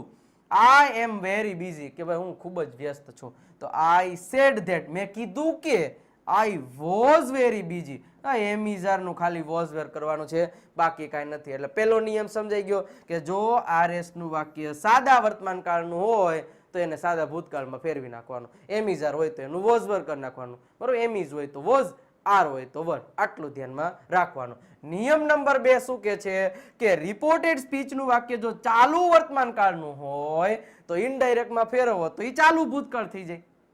ભાઈ સાદો વર્તમાન સાદો ભૂતકાળ, ચાલુ વર્તમાન ચાલુ ભૂતકાળમાં ફરી જાય. એટલે અહીંયા શું થશે? ચાવકા એનું થઈ જશે ચાબુકા. બરોબર છે? સાવ સિમ્પલ છે. અને આમાં ઓલા જેવું જ છે ભાઈ, એમિઝાર છે તો વોઝવર થઈ જાય. આઈએનજી તો બેયમાં લાગવાનું જ છે, ખાલી એમિઝાર નું વોઝવર કરી નાખવાનું. જો એક્ઝામ્પલ જો, સાવ સહેલું છે ભાઈ, ડાયરેક્ટ ઇનડાયરેક્ટ. હવે આવું વાક્ય તમને આપ્યું હોય કે દીવા સેડ ટુ નીવા, દીવાએ નીવાને કીધું કોમા ડબલ કે David is doing his homework, David છે એનું હોમવર્ક કરી રહ્યો છે. તો સિમ્પલ વસ્તુ છે, દીવાનું દીવા બોલનાર છે એમ નામ જ રહેશે. સેડ ટુ નું અહીંયા ટોલ્ડ થઈ ગયું છે. હવે નીવા છે તો નીવાનું નીવા જ, પેલા બોલનાર, પછી રિપોર્ટિંગ વર્બ, પછી સાંભળનાર અને પછી સંયોજક, બે વાક્યને જોડવા માટે. જો આ પેલું વાક્ય કહેવાય અને આ બીજું વાક્ય કહેવાય. તો બે વાક્યને જોડવા માટે કંજક્શનનો ઉપયોગ થાય કે ન થાય? તો આ ધેટ છે એ કંજક્શન છે, એટલે એનો મીનિંગ થાય કે દીવાએ નીવાને કીધું કે David was doing his homework. અહીં જો ખાલી એમ ઇઝ નું વોઝ વેર જ કર્યું. આઈએનજી તો આમાંય છે તો આઈએનજી તો એમાંય આવે, ચાલુ વર્તમાનમાં ચાલુ ભૂતકાળમાં છે. સાવ સિમ્પલ. બીજું, ધ ટીચર સેડ, ટીચરે કીધું શું? કે he is singing a song. તો teacher said that, comma double inverted comma નીકળી જાય, ધેટ લાગે, હી નું હીજ, એમ ઇઝ નું શું થઈ જાય? વોઝ વર. એટલે અહીંયા વોઝ થશે, સિંગિંગ અ સોંગ. સિમ્પલ વસ્તુ છે, કાંઈ આમાં વસ્તુ કરવાની છે નહીં. ચાલુ વર્તમાન ચાલુ ભૂતકાળ, સાદો વર્તમાન સાદો ભૂતકાળ. હવે ત્રીજો નિયમ, રિપોર્ટેડ સ્પીચનું વાક્ય પૂર્ણ ભૂતકાળમાં પૂર્ણ વર્તમાન કાળમાં હોય તો એને ફેરવીએ તો પૂર્ણ ભૂતકાળમાં ફરી જાય. ટૂંકમાં સાદા ત્રણેય, સાદા વર્તમાન, સાદો ભૂતકાળ અને ચાલુ વર્તમાન કાળ છે એ બધા શેમાં ફરી જાય? ઓલામાં ફરી જાય. સાદો વર્તમાન સાદા ભૂતકાળમાં ફરે, ચાલુ વર્તમાન ચાલુ ભૂતકાળમાં ફરે, પૂર્ણ વર્તમાન પૂર્ણ ભૂતકાળમાં ફરે. એટલે આનું શું થઈ જશે? પૂર્ણ વર્તમાન કાળ પૂવકા એનું થઈ જશે પૂભુકા. સમજાઈ ગયું? ચલો, એટલે હેવ એઝ નું હેડ કરી નાખવાનું, કારણ કે V3 તો આમાંય આવશે અને V3 આમાંય આવે. સાવ સહેલું છે સાહેબ, ડાયરેક્ટ ઇનડાયરેક્ટમાં કાંઈ છે નહીં. જો એક્ઝામ્પલ, મિતેશ સેડ, મિતેશે કીધું, Nitesh has drone a good picture. બરોબર? તો મિતેશ સેડ કોમા નીકળી જાય, ધેટ લાગી જાય, નિતેશ હેઝ નું શું થઈ જાય? હેડ. કારણ કે અહીં જો લખ્યું છે કે હેવ એઝ નું થઈ જાય હેડ, એટલે હેડ ડ્રોવન અ ગુડ પિક્ચર. બરોબર છે? સરસ મજાનું ચિત્ર દોરી લીધું હતું. આ થઈ ગયું ઇનડાયરેક્ટ સ્પીચ. નીચે એક એક્ઝામ્પલ આપ્યું, વી સેડ અમે કીધું, they have spoken the truth. તો જો હેવ પ્લસ V3 આપેલું પૂર્ણ વર્તમાન પૂર્ણ ભૂતકાળ. આપણે કાંઈ નો યાદ રહેતા કોનું હેવ એઝ નું હેડ કરી નાખવાનું, બીજું કાંઈ નહીં યાદ રાખો. બાકી જો બધું એમ નામ છે, એટલે પૂર્ણ વર્તમાન કાળ હોય ત્યારે એનું પૂર્ણ ભૂતકાળ બની જાય છે. તો નિયમ 3 સમજાણો. હવે નિયમ નંબર 4 જોઈએ. હવે વર્તમાન પૂરા, કદાચ વર્તમાનના 3 આપ્યા હોય તો કેમાં ફરે? એના ભૂતકાળમાં ફરે. સાદો વર્તમાન હોય તો સાદા ભૂતકાળમાં, ચાલુ વર્તમાન હોય તો ચાલુ ભૂતકાળમાં, પૂર્ણ વર્તમાન હોય તો પૂર્ણ ભૂતકાળમાં. હવે સાદા ભૂતકાળમાં વાક્ય આપ્યું હોય તો એ શેમાં ફરે? તો એ ફરશે પૂર્ણ ભૂતકાળમાં. એટલે પૂર્ણ વર્તમાનનું પૂર્ણ ભૂતકાળમાં ફરે, સાદો ભૂતકાળ હોય તો પૂર્ણ ભૂતકાળમાં. તમારે ખાલી એક એક સેન્ટેન્સ જ યાદ રાખવાનું, એટલે ડાયરેક્ટ ઇનડાયરેક્ટ પૂરું છે. બરોબર છે? સાદો વર્તમાન સાદો ભૂતકાળ, ચાલુ વર્તમાન ચાલુ ભૂતકાળ, પૂર્ણ વર્તમાન પૂર્ણ ભૂતકાળ, સાદો ભૂતકાળ પૂર્ણ ભૂતકાળ છે. નાની નાની વસ્તુ યાદ રાખવાની, બાકી કાંઈ નથી. એટલે કે ક્રિયાપદનું ભૂતકૃદંતનું રૂપ થઈ જાય. કદાચ હેડ અને મુકાઈ જાય, ડીડ નોટ આપેલું હોય, સાદા ભૂતકાળમાં ડીડ આવે ને, ડીડ નોટ આપેલું હોય હેડ નોટ કરી નાખવાનું. હવે જો આમાં તમને આપણા જે કાળ ભણ્યા છો એ કાળ પરફેક્ટલી ખબર હશે તો જ તમે આ કરી શકો, નહીતર ન કરી શકો. જો આયા આલિયા સેડ ટુ માલિયા, આલિયાએ માલિયાને કીધું શું? કે Ranbir sang a nice song. રણબીરે બહુ સારું ગીત ગાયું. તો અહીંયા જો V2 આપેલું છે, સેંગ, સિંગ નું સેંગ. તો સબ્જેક્ટ પ્લસ V2 સાદા ભૂતકાળમાં જ આવે. તો સાદા ભૂતકાળ શેમાં ફરે? એટલે ટૂંકમાં એક જ વસ્તુ યાદ રાખવાનું, કોઈ વાક્યમાં V2 આપ્યું હોય ને તો એનું થઈ જાય હેડ પ્લસ V3. તો જો અહીંયા ઈ થઈ જશે, Alia told Maliya that Ranbir, V2 છે તો હેડ, સેંગ નું V3 સંગ. એટલે આ જો આ થઈ ગયું હેડ અને આ થઈ ગયું V3, had plus V3 a nice song. કાળ પરિવર્તન કરતા આવડતું હોય ને આ ઈ જ છે, ચેન્જ ધ ટેન્સ, બીજું કાંઈ નથી. સમજ્યા તમે? હવે જુઓ, વિક્રમ સેડ વિપુલ ટોટ હિન્દી, તો વિક્રમ સેડ ધેટ વિપુલ, આ V2 આપેલું છે તો V2 નું શું થઈ જાય? હેડ ટોટ હિન્દી થઈ જશે. સમજાઈ ગયું? ચાલો, એના પછી નિયમ નંબર 5. નિયમ નંબર 5 શું કે છે કે ભાઈ ચાલુ ભૂતકાળનું વાક્ય આપેલું હોય ને તો એ ચાલુ પૂર્ણ ભૂતકાળ બની જાય છે.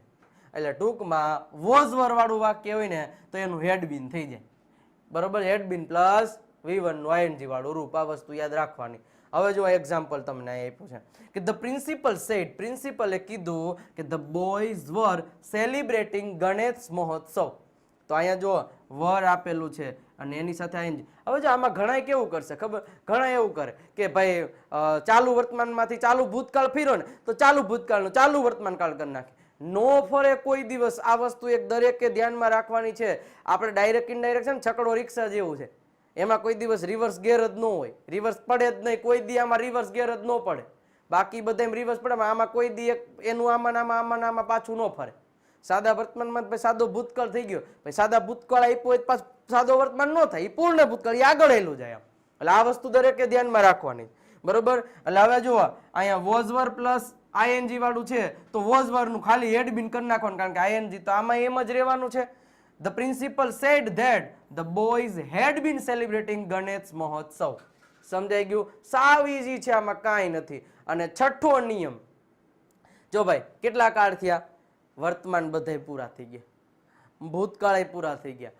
ભવિષ્યમાં શું? એમાં એક જ નિયમ યાદ રાખો, ભવિષ્ય હાવ હેલું, હાવ એટલે હાવ પપ્પુ જેવું. જો શું કે છે કે ભાઈ રિપોર્ટેડ સ્પીચમાં જો વિલ આપેલું હોય, શેલ આપેલું હોય, કુડ આપેલું હોય, વુડ આપેલું હોય, કેન આપેલું હોય, મે આપેલું હોય, માઇટ આપેલું હોય, શુડ આપેલું હોય, તો શું કરવાનું ભાઈ? તો જો શું કરવાનું કે શેલ અને વિલ આપેલું હોય ને એનું થઈ જશે વુડ. શું થઈ જાય? વુડ થઈ જાય. તમને એમ થાય કે સર વિલ નું વુડ થાય, શેલ નું શુડ નો થાય? નો થાય, કારણ કે એનો આખો શું કહેવાય મિનિંગ બદલી જાય છે. એટલા માટે શેલ નું શુડ નો થાય, વિલ નું, શેલ અને વિલ બંનેનું વુડ જ થાય. આ વસ્તુ ધ્યાનમાં રાખવાનું. એ આપણે એક્ઝામ્પલ સમજશું ત્યારે હું તમને કહીશ કે જો આ મિનિંગ બદલે. કેન આપેલું હોય ને તો એનું કુડ કરી નાખવાનું, મે આપેલું હોય ને તો એનું માઇટ કરી નાખવાનું, પછી માઇટ આપેલું હોય તેનું મે નહીં કરવાનું, કુડ આપેલું હોય તેનું પાછું કુડ આપેલું તેનું કેન નહીં કરવાનું. જો એના માટે અહીં કીધું છે કે જો વાક્યમાં કુડ, વુડ, શુડ, માઇટ આપેલા જ હોય ને એમના એમ જ રહે છે અને ક્રિયાપદમાં કોઈ પણ પ્રકારનો ફેરફાર થતો નથી. ટૂંકમાં તમારે કેટલું યાદ રાખવાનું? વિલ શેલનું વુડ કરવાનું, કેનનું કુડ કરવાનું, મેનું માઇટ કરવાનું. બાકી એકમાં ફેરફાર ન થાય, બાકી બધા એમના એમ જ રહે. રેડી? અને ક્રિયાપદમાં કોઈ દિવસ ચેન્જીસ નહીં થાય. આ વસ્તુ દરેકે ધ્યાનમાં રાખવાની. જો Ritika said Vikasita will buy a new pen. બરોબર છે? તો અહીંયા will આવી ગયું એટલે આ ભવિષ્યની વાત થઈ ગઈ. અહીંયા સાદો કાળ નથી, સાદો વર્તમાન નથી કે સાદો ભૂતકાળ નથી, ચાલુ ભૂતકાળ કે ચાલુ કાંઈ નથી, સાદો ભવિષ્યકાળ છે. will આપ્યું છે એટલા માટે. તો Ritika said that, double comma નીકળી જાય ધેટ લાગે. વિકસિતા નામના નામ તો એમ નામ જ રહેશે ભાઈ, અંદર હોય. પછી will નું would થઈ જાય, બાકી બધું પાછું એમ નામ જ રહે. સમજાઈ ગયું? would buy a new pen. બરોબર છે? આ વસ્તુ ધ્યાન રાખો. હવે Navinbhai said all girls will take part in painting competition. તો શું કે છે? Navinbhai said that all girls will નું would કરી નાખ્યું, take part in the painting competition. સમજાઈ ગયું? વિદ્યાર્થી મિત્રો સાવ સિમ્પલમાં સિમ્પલ આ 6 નિયમો પહેલા યાદ રાખી લ્યો. બાકીના નિયમો આપણે નેક્સ્ટ લેક્ચરમાં જોશું. સૌથી પહેલા 6 નિયમો છે: સાદો વર્તમાન, સાદો ભૂતકાળ, ચાલુ વર્તમાન, ચાલુ ભૂતકાળ, પૂર્ણ વર્તમાન, પૂર્ણ ભૂતકાળ. આ 3 નિયમો પૂરા. પછી બીજા 3 નિયમો કયા આપણે ભણ્યા કે ભાઈ સાદો ભૂતકાળ, પૂર્ણ ભૂતકાળ, ચાલુ ભૂતકાળ, ચાલુ પૂર્ણ ભૂતકાળ. અને વિલ ને વુડ ને એવા આપ્યા હોય શબ્દો તો શું કરવાના એનો નિયમ આપણે પાછળ જોઈ લીધો. રેડી? તો આ 6 નિયમમાંથી હવે કદાચ તમને કોઈ પણ પ્રકારનું વાક્ય આપે તો આવડે કે ન આવડે. હવે પછી સર્વનામમાં ફેરફાર થશે ને એ નિયમ આવશે. આજે 2 જ નિયમ ભણવાના છે, પણ એ જે 8મો નિયમ છે આપણો, એ 8મો નિયમ બહુ જ ઇમ્પોર્ટન્ટ છે. બહુ જ એટલે એની વાત પૂછવામાં એટલો તો એટલો બધો છે. દાલન સાહેબ જોઈએ જ લઈ કા? ઓકે ચાલો જોઈ લઈએ. તો શું કે અને પહેલા તો આની પહેલાના 3 લેક્ચર તમે નથી જોયા તો સૌપ્રથમ એ જોશો તો જ તમને આખું ડાયરેક્ટ ઇનડાયરેક્ટ આવશે. અને આવી શોર્ટકટ રીતે તમને યુટ્યુબમાં ક્યાંય વિડીયો મળશે નહીં. અને આવી રીતના તમને સ્કૂલે પણ શીખવાડવામાં નહીં હોય એવી રીતના મેં શોર્ટકટ રીતે ડાયરેક્ટ ઇનડાયરેક્ટના નિયમો બનાવ્યા છે અને તમને સહેલાઈથી સમજાઈ જાય એ જ રીતે આપણે વિડીયો બનાવેલા છે. એટલે પહેલા 1 થી 3 લેક્ચર નથી જોયે તો પહેલા એ જોઈ લેજો, કારણ કે એ જોશો તો આમાં વધારે ખ્યાલ આવશે. કારણ કે ભાઈ સૌપ્રથમ બેઝિક જે એનો પાયો છે એ ખબર હોય તો આગળ આપણને ખબર પડે કે ભાઈ આમાં શું થશે. ઓકે, તો શરૂઆત કરીએ. એની પહેલા એક વસ્તુ કહેવાની ખાસ ભૂલાઈ ગઈ કે વિડીયોને લાઈક કરી દો. તમે આગળના જેટલા વિડીયોમાં લાઈક કરેલો છે એના લીધેથી મારો ઉત્સાહ જાગે છે, ઉત્સાહ વધે છે અને એના કારણે જ હું તમને છે એ બેસ્ટમાં બેસ્ટ વિડીયો આપું છું અને તમને સૌથી સરળ રીતે સમજાઈ જાય એ માટે પ્રયાસ કરું છું. એટલે ખાસ લાઈક કરી દેજો વિડીયો અને ચેનલને સબસ્ક્રાઇબ નથી કરી તો લાલ કલરનું બટન હશે, એક જ વાર દબાવવાનું હોય, પછી વારંવાર ન દબાવવાનું હોય.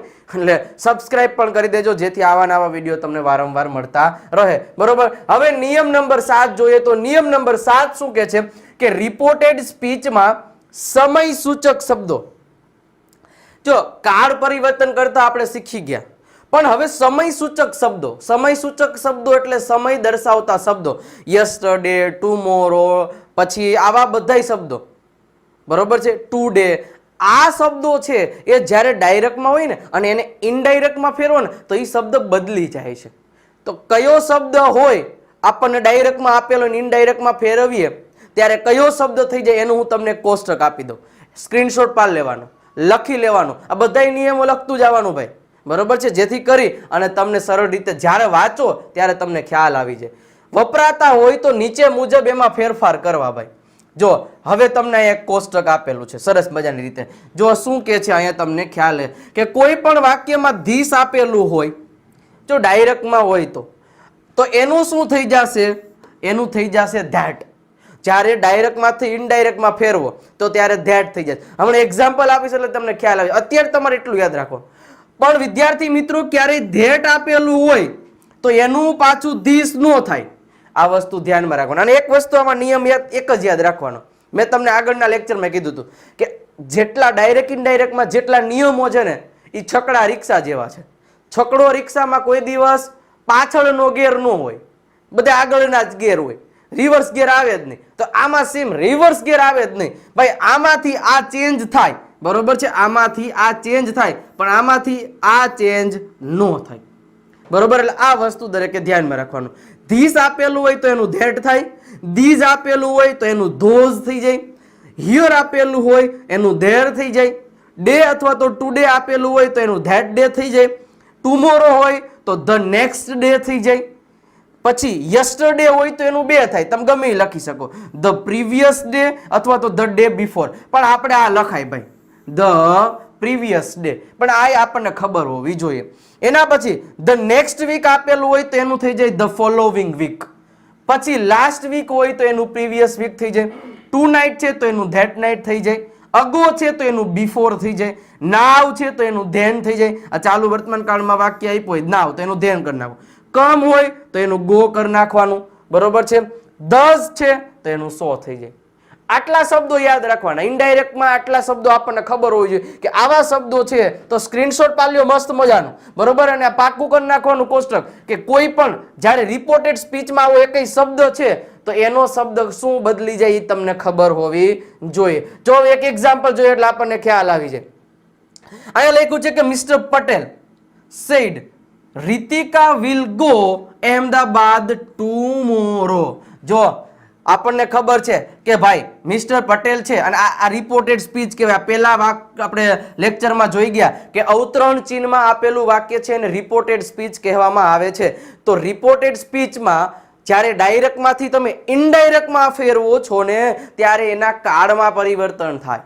આમ ઘણા બધા પરિવર્તન થાય જે બધા નિયમો જોતા આવીએ છીએ. હજી થોડાક નિયમો બાકી છે, 15 નિયમો જોઈ લેશો એટલે બધું પરિવર્તન કરતા આવડી જશે, બરોબર છે. તો અહીંયા જુઓ, પહેલા તો મિસ્ટર પટેલ સેડ છે તો મિસ્ટર પટેલ સેડ નું સેડ જ રહેશે.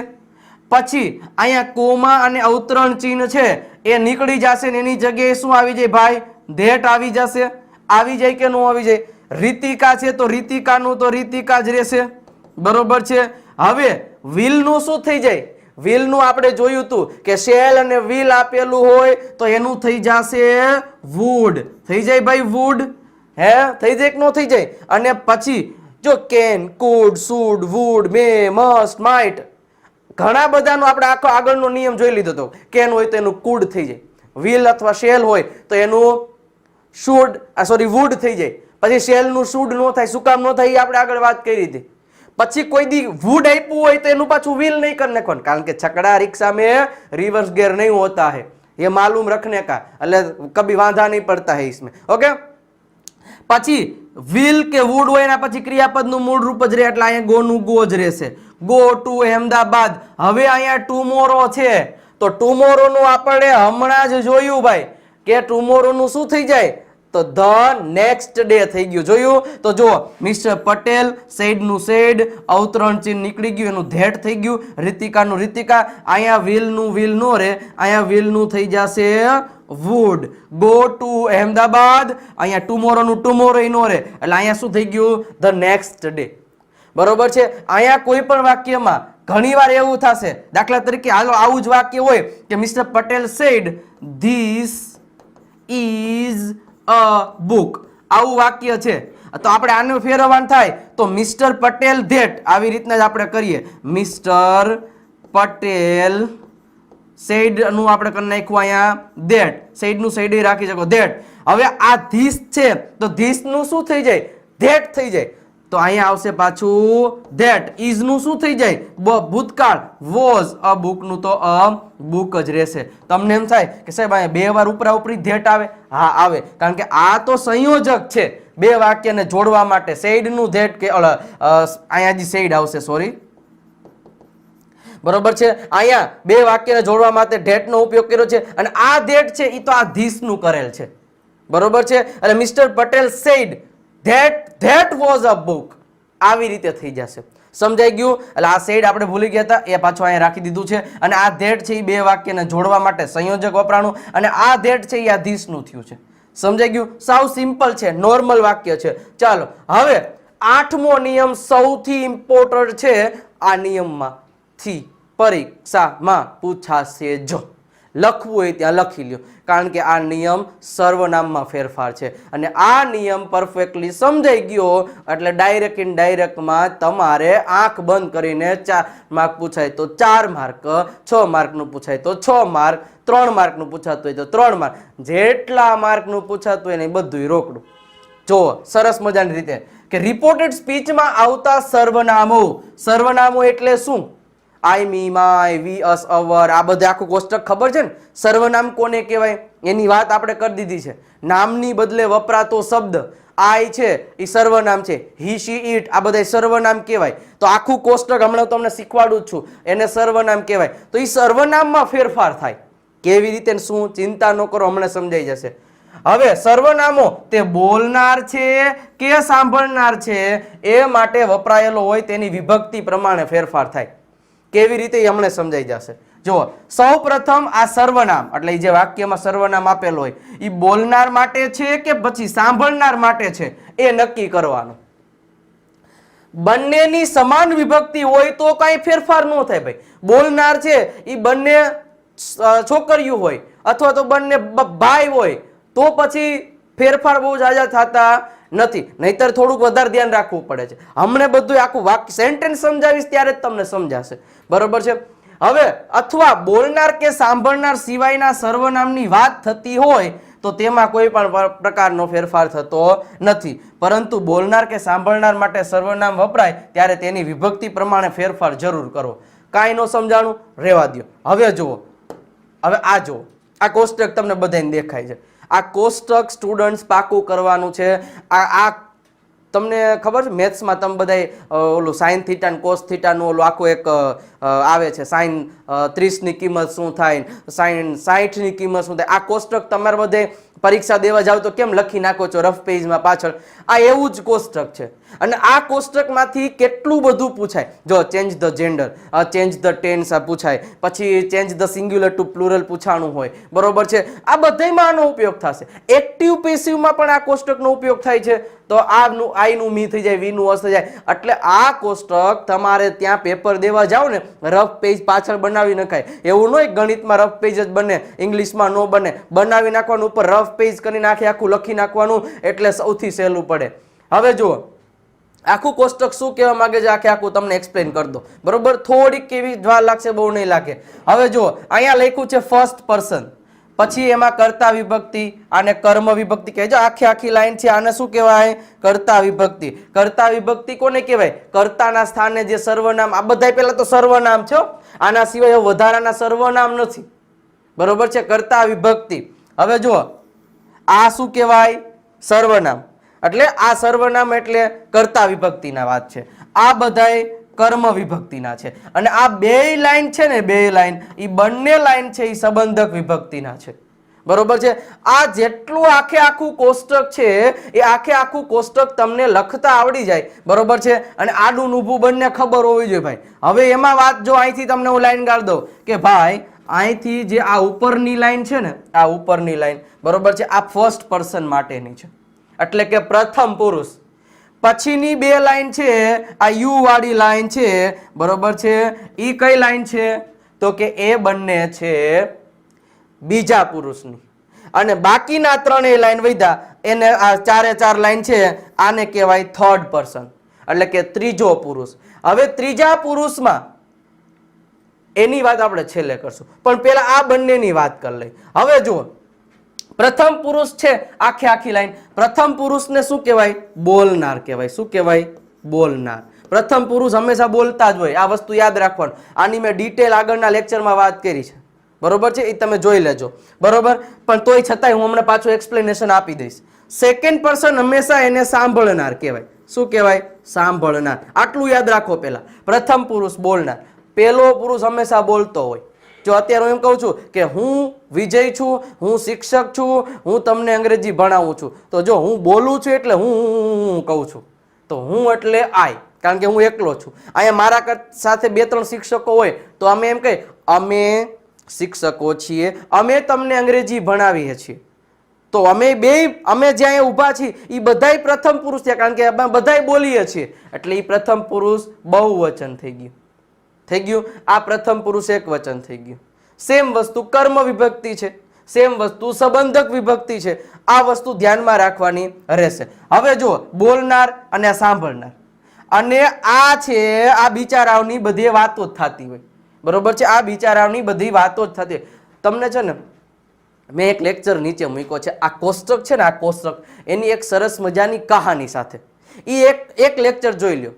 સર્વનામ કરી અને નીચે એની લિંક આપેલી હશે.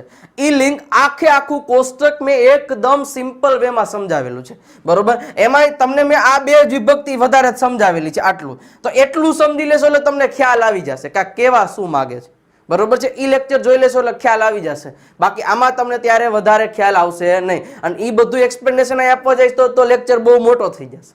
ઓકે, તો હવે વાત કરીએ. આ સાંભળનાર છે અને આ ત્રીજો પુરુષ કે જેની હમણાં વાતો જ કરતા હોય. જો આ બોલતો હોય, આ સાંભળતો હોય અને આની બિચારાની વાતો થતી હોય, બરોબર છે. તો પ્રથમ પુરુષ હંમેશા બોલતા હોય, બીજો સાંભળતા હોય. આટલું યાદ રાખો ખાલી. પ્રથમ પુરુષમાં કઈ આવે? આઈ, મી, માય, માઇન ને માય સેલ્ફ, વી, અસ, અવર સેલ્વ્સ, બરોબર છે. આ વસ્તુ યાદમાં રાખવાની. હવે એમાંય પાછી તમે જુઓ તો બે લાઈન આપી છે પ્રથમ પુરુષમાં આપેલી છે. હવે આને છે ને હું સરસ મજાની રીતે કલર ચેન્જ કરી દો એટલે તમને મજા આવે. જો આ બે લાઈન તમને અહીં મેં વાત કરી દીધી. હવે એની વાત છે, એમાં આ જે પેલી લાઈન છે ને એ શેના માટે હોય? એક વચન માટેની લાઈન છે. આ આખી લાઈન એક વચન, હું એકલો જ બોલતો હોય ને, જે બોલનાર એકલો જ હોય ને એના માટેની આખી લાઈન છે. બીજી લાઈન છે ને એ બહુવચન માટેની છે. શેના માટેની છે? બહુવચન માટે. સેમ સાંભળનાર, આમાં પણ આ છે એ એક વચનની લાઈન છે અને આ છે એ બહુવચનની લાઈન છે. હવે સેમ આમાંય વાત કરી દઈ તમને એટલે તમને વધારે ખ્યાલ આવે. આમાં ત્રણ પેલી લાઈન છે ને એ એક વચન માટેની છે. શું કામ ત્રણ એક વચન માટેની છે? આ ત્રણે ત્રણ પેલા લાઈન છે ને એ એક વચન માટેની છે અને આ છે એ બહુવચન માટે. કારણ કે આ છોકરા માટે છે, આ છોકરી માટે છે અને આ કોઈ અન્ય વસ્તુ કે પ્રાણી માટે છે. ત્રણે ત્રણ રેડી. હજી આપણે કહી જ દઈએ, આ છોકરા માટે છે, આ છોકરી માટે છે અને આ અન્ય માટે છે. અન્ય એટલે વસ્તુ કે પ્રાણી કે બધાય, અને આ તો બધાય માટે આવે. હવે જો આખી લાઈન પહેલા આટલું તમને ખ્યાલ આવી ગયો, બરોબર છે. હવે આમાં શું થાય કે જ્યારે સર્વનામમાં ચેન્જીસ કરવાના થશે ને, બરોબર છે, સર્વનામમાં ચેન્જીસ કરવાના થશે ત્યારે શું થશે કે ત્યારે જ્યારે આ પહેલી 3 લાઈન રહી ને, પહેલી 4 લાઈન એટલે કે આ લાઈન, આ જે ઉપરની લાઈન છે ને, આટલાના જ સર્વનામમાં ચેન્જીસ થાય. બરોબર છે. કોઈ દિવસ ત્રીજા પુરુષના સર્વનામ ગમે એટલા આપેલા હોય વાક્યમાં, એ વાક્યમાં એમનું એમ જ રહે. એટલે આ સર્વનામમાં કોઈ દિવસ ચેન્જીસ ન થાય. આમાંથી જે કોઈ સર્વનામ આપ્યું હોય એમાંથી આ બદલી જાય. હવે જો હું તમને આખું એક્સપ્લેનેશન આપું એટલે તમને ખ્યાલ આવશે. જો અહીંયા આખી વાત કરી દીધી. હવે એક્ઝામ્પલ જોજો તો જ સમજાશે આખું એક્ઝામ્પલ. પેલું એક્ઝામ્પલ શું આપ્યું છે કે પદ્માવતી સેડ ટુ રતનસિંહ. હવે જુઓ અહીંયા આય આપેલો છે તો આમાં જ્યારે આય આપેલો હોય ત્યારે જ્યારે ઇનડાયરેક્ટ સ્પીચ, જો અત્યાર સુધીના જેટલા આપણે 7 નિયમ જોયા તો 7 નિયમ સુધીમાં અત્યારે ક્યાંય તમને એક પણ પ્રકારનું સર્વનામ આવ્યો નથી. આવ્યો તો એકય સર્વનામ નથી આવ્યો. હવે સર્વનામ આવ્યા, કારણ કે સર્વનામમાં ફેરફાર કરાવવું પછી તમને વાક્યમાં સર્વનામ ઘૂસેડું નહીં, પેલા ઘૂસેડીને કઈ મતલબ નથી. હવે જો આ પદ્માવતી છે એ છોકરી છોકરો ભાઈ, તો આ શું છે? ગર્લ છે. પછી રતનસિંહ છે એ બોય કે ભાઈ ગર્લ? તો કે એ બોય છે. હવે જુઓ મેં તમને હમણાં નિયમ ચાલુ કર્યો ને ત્યારે મેં તમને કીધું હતું કે આખું વાક્ય હોય ને, આ રિપોર્ટેડ સ્પીચનું વાક્ય હોય ને, એમાં જેટલા સર્વનામ હોય ને એ સર્વનામ ડાયરેક્ટમાંથી ઇનડાયરેક્ટમાં જાય ને ત્યારે ચેન્જીસ થઈ જાય. આય છે તો એનું તમે ઇનડાયરેક્ટ કરો ત્યારે આઈનું આઈ નો રે ભાઈ. યોર છે તો યોરનું યોર નો રે.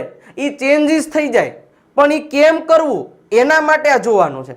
પણ કદાચ જો આ વાક્યમાં આ આખું રિપોર્ટેડ સ્પીચનું વાક્ય કહેવાય, આ આરએસ નું વાક્ય કહેવાય. જો આરએસ ના વાક્યમાં આટલામાંથી કોઈ પણ સર્વનામ આપ્યું હોય ને તો ઈનો ઈ સર્વનામ એમ નામ જ રહે. કદાચ તમને ક્યાંય હર્ષ આપેલું છે તો હર્ષ એમ નામ જ રહે. કદાચ ક્યાંય હર આપેલું છે તો ઇનડાયરેક્ટમાં હરનું હર જ રહે. કદાચ ક્યાંય હી આપેલું છે તો ઇનડાયરેક્ટમાં અહીંયા હી આપ્યું હોત ને, હી વિલ બ્રિંગ, તો હીનું હી જ રહે. હીનું કાંઈ ચેન્જીસ થાત નહીં. હંમેશા એક જ વસ્તુ યાદ રાખવાનું કે આ 4 લાઈન છે ને, આ 4 લાઈનમાંથી કોઈ પણ સર્વનામ આપ્યો હોય એટલે એ સર્વનામ બદલી જ જાય. અને એ કેમ બદલે એ હવે તમને હું શીખવાડું. જોવો, ધ્યાન રાખજો. Padmavati said to Ratansinh. પહેલા તો આ એમ નામ આવશે, પદ્માવતી ટોલ્ડ રતનસિંહ. બરોબર છે.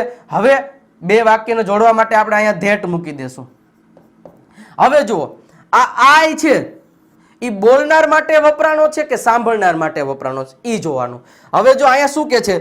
પદ્માવતી બોલે છે. પદ્માવતીએ રતનસિંહને કીધું.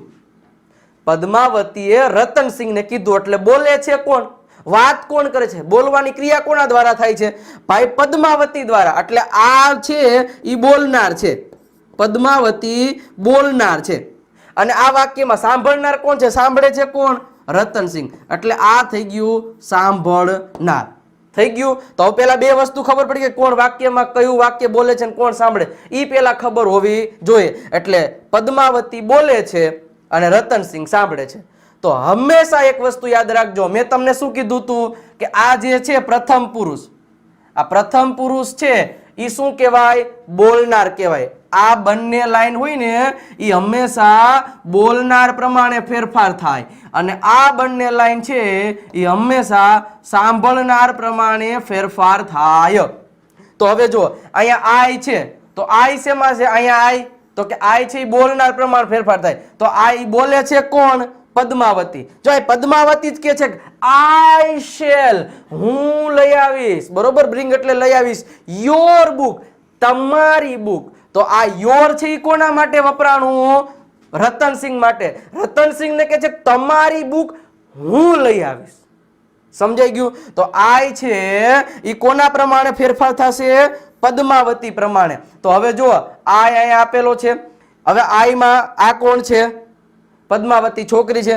તો હંમેશા આ લાઈન નું છે ને એ હંમેશા ત્રીજા પુરુષમાં ચેન્જીસ થાય. તો આઈ છે ને આઈ એનું આમાં નીચે છોકરીમાં જવા દેવાનું. અચ્છા અહીંયા આવે શી, એટલે આઈ નું થઈ જાય શી. હવે શેલ નું તો શું થઈ જાય? શુડ, વુડ થઈ જવાનું છે, વુડ. બ્રિંગ નું બ્રિંગ જ રહેશે. હવે જો અહીંયા યોર આપેલું છે, યોર એટલે તમારી બુક. તો હવે જો અહીંયા યોર બે આપેલા છે, પણ આ બે છે એ એક જ, આ એક વચનની લાઈન છે ને, આ એક વચનની લાઈન છે, આ બહુવચનની છે. તો અહીંયા તો રતનસિંહ ને એકને જ કે છે તમારી બુક છે, એટલે અહીંયા આ એક વચનનું થયું. તો આ બુક આ જે યોર છે એ કેના પ્રમાણે ફરે છે? તો કે સાંભળનાર પ્રમાણે. તો સાંભળે છે કોણ? રતનસિંહ. તો રતનસિંહ કોણ છે? છોકરો. તો રતનસિંહ છે એ અહીંયા યોરનું શેમાં ફરશે? છોકરામાં. બરોબર? તો આ છોકરાની લાઈન પ્રમાણે અને આ છોકરીની લાઈન પ્રમાણે આ બે લાઈનમાં જ વધારે પડતું ફરતું હોય. આ ધ્યાનમાં રાખવાનું 99%. તો બરોબર છે. કોની વાત થાય છે? એટલે અહીંયા યોરનું શું થઈ જાય? હીઝ થઈ જશે. હીઝ બુક ટુમોરોનો ધ નેક્સ્ટ ડે થઈ જશે. સમજાઈ ગયું? તો હવે જો એનું વાક્ય તમે જોશો એટલે ખબર પડશે. પદ્માવતી સેડ ટુ, અહીંયા તમે ટોલ્ડ પણ લખી શકો. ટુ રતનસિંહ ધેટ, આઈ નું શી થઈ ગયું? કારણ કે આ પદ્માવતી બોલે છે, બોલનાર પ્રમાણે. શેલ નું વુડ થઈ ગયું, બ્રિંગ નું બ્રિંગ. યોર નું શું થઈ ગયું? અહીંયા હિમ આવશે નહીં, અહીંયા આવશે હિઝ બુક. બરોબર? હિમ બુક નું આવે, કારણ કે એ તો કર્મ વિભક્તિ. અહીંયા ખાલી યુ હોત તો યુ નું હિમ થાત. અહીંયા તો યોર છે એટલે એનું હિઝ જ થાય. બરોબર? એટલે અહીંયા પ્રિન્ટિંગ મિસ્ટેક છે. એટલે આ વસ્તુ દરેકે ધ્યાનમાં રાખવાની રહેશે. હવે એના પછીનું વાક્ય જુઓ. આવી રીતે પૂછાય તો કેમ કરવું? રામ બોલે છે you are my best friend. તો હવે આનું આપણે બદલાવી. પેલા તો રામ બોલે છે કે રામ, પછી કોને કે છે? શ્યામને કે છે, એટલે રામ ટોલ્ડ શ્યામ. બરોબર છે? હવે જો પેલા સૌ પ્રથમ આપણે આ વાક્યનું પેલા વાક્યનું થઈ જાય ને પછી જ બીજા વાક્યનું કરવાનું. ત્યાં સુધી બીજા વાક્યનું કરવાનું નહીં. હાલો હવે આમાં રામ છે એ બોલનાર છે, તો અને શ્યામ છે એ સાંભળનાર છે. હવે બે આમ જુઓ તો બે સરખા જ છે, બે પુરુષ જ છે, એટલે વાંધો આવશે નહીં. તો હવે રામ છે એ યુ ની વાત કરે છે. તો રામ એટલે યુ. પેલા તો આ બે વાક્યને જોડવા માટે આપણે ધેટ નો ઉપયોગ કરી દઈએ. Ram told Shyam that. હવે આ વાક્યનું તમારે પેસિવ કરવાનું થાય, સોરી ઇનડાયરેક્ટ કરવાનું થાય. પેસિવ ક્યાં? હવે યુ છે તો યુ કોના પ્રમાણે ફરશે? સાંભળનાર પ્રમાણે ફરે. સાંભળે છે કોણ આ વાક્ય આખે આખું? શ્યામ સાંભળે છે. તો શ્યામ છોકરો છોકરી? અરે શ્યામ છોકરો છે. તો જુઓ અહીંયા ધ્યાનમાં રાખજો, યુ આપેલું છે એ યુ નું શું થઈ જાય? છોકરા પ્રમાણે હી. જો અહીંયા સીતા હોત તો સીતા હોત તો શું થઈ જાત? શું થઈ જાત? હા, તો આમાં સી થઈ જાત યુ નું. બરોબર છે? એટલે અહીંયા યુ નું થઈ જશે હી. આર નું શું થઈ જાય? એમિઝાર નું પેલા તો વોઝ વર્ડ થઈ જાય ને. હા, તો અહીંયા થઈ જશે વોઝ માય. હવે માય એટલે અહીંયા આપેલો છે. તો હવે માય છે આ પેલા પ્રથમ પુરુષ આવી ગયો, પાછો આવી ગયો. તો પ્રથમ પુરુષ નું છે, તો પ્રથમ પુરુષ છે એ બોલતો હોય એ પ્રમાણ બદલે. બોલે છે કોણ? રામ. તો રામ નું માય માંથી છોકરા પ્રમાણે તો હીઝ. તો અહીંયા થઈ જશે હીઝ બેસ્ટ ફ્રેન્ડ. આવી રીતે થઈ જશે. હવે બીજા વાક્યનું કરીએ આપણે. હવે બીજું વાક્ય શું કે છે? શ્યામ ટોલ્ડ રામ. કારણ કે હવે બોલનાર બદલી ગયું. જુઓ તમે, શ્યામ બોલે છે આ વાક્ય. હવે જુઓ અહીંયા હી આપેલું. પેલા તો વાક્યને બે જોડવા માટે ધેટ નો ઉપયોગ કરી દેશું. હી છે તો હી નું ચેન્જીસ શું થાય? ખબર જ છે ભાઈ, આમાંથી કાંઈ ચેન્જીસ થાય નહીં, એટલે હી નું હી જ રહેશે. હી ઇઝ નું શું થઈ જાય? વોઝ. હવે યોર આવ્યું છે તો યોર કોના પ્રમાણે ફેરફાર થાય? સાંભળનાર પ્રમાણે. સાંભળે છે કોણ? રામ. તો આ યોર નું શું થઈ જાય? છોકરા પ્રમાણે, એટલે હીઝ. તો અહીંયા થઈ જશે હીઝ ફ્રેન્ડ. સાવ સિમ્પલ છે વિદ્યાર્થી મિત્રો. છે તો અહીંયા આપણે 8મો નિયમ પૂરો થાય. બરોબર? 7મો અને 8મો નિયમ બંને કમ્પ્લીટલી જોઈ લીધા. બાકીના જે નિયમો છે એ નિયમો હવે આપણે જોવાના છીએ. એટલે ધીમે ધીમે આપણે પ્રયાણ કરી રહ્યા છીએ ડાયરેક્ટ ઇનડાયરેક્ટ પૂરું થવામાં. એટલે ખાસ વિદ્યાર્થી મિત્રો આ નિયમો ન સમજાય તો વારંવાર 2 કે 3 વાર જોજો એટલે તમને બધી જાણકારી મળી જશે.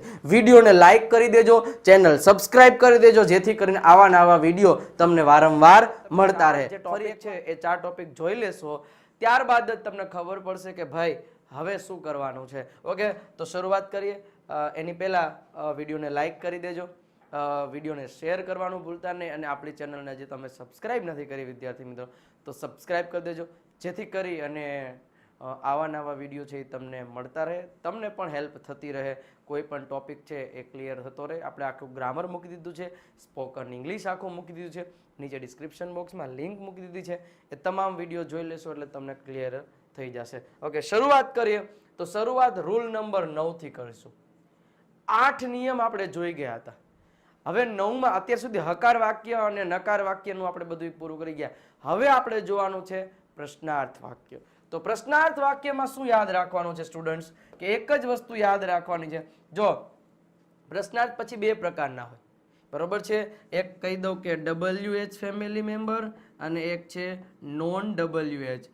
નોન WH એટલે શું થાય કે WH વગરના હોય ને એને નોન WH કહેવાય. તો જુઓ, રિપોર્ટેડ સ્પીચમાં પ્રશ્નાર્થ વાક્યની શરૂઆત સહાયકારક ક્રિયાપદ જેવા કે am is are, was were, shall will, should would, can could, have has, may might, do does, did થી થાય ત્યારે ઇફ કે વેધર થી વાક્ય જોડવા.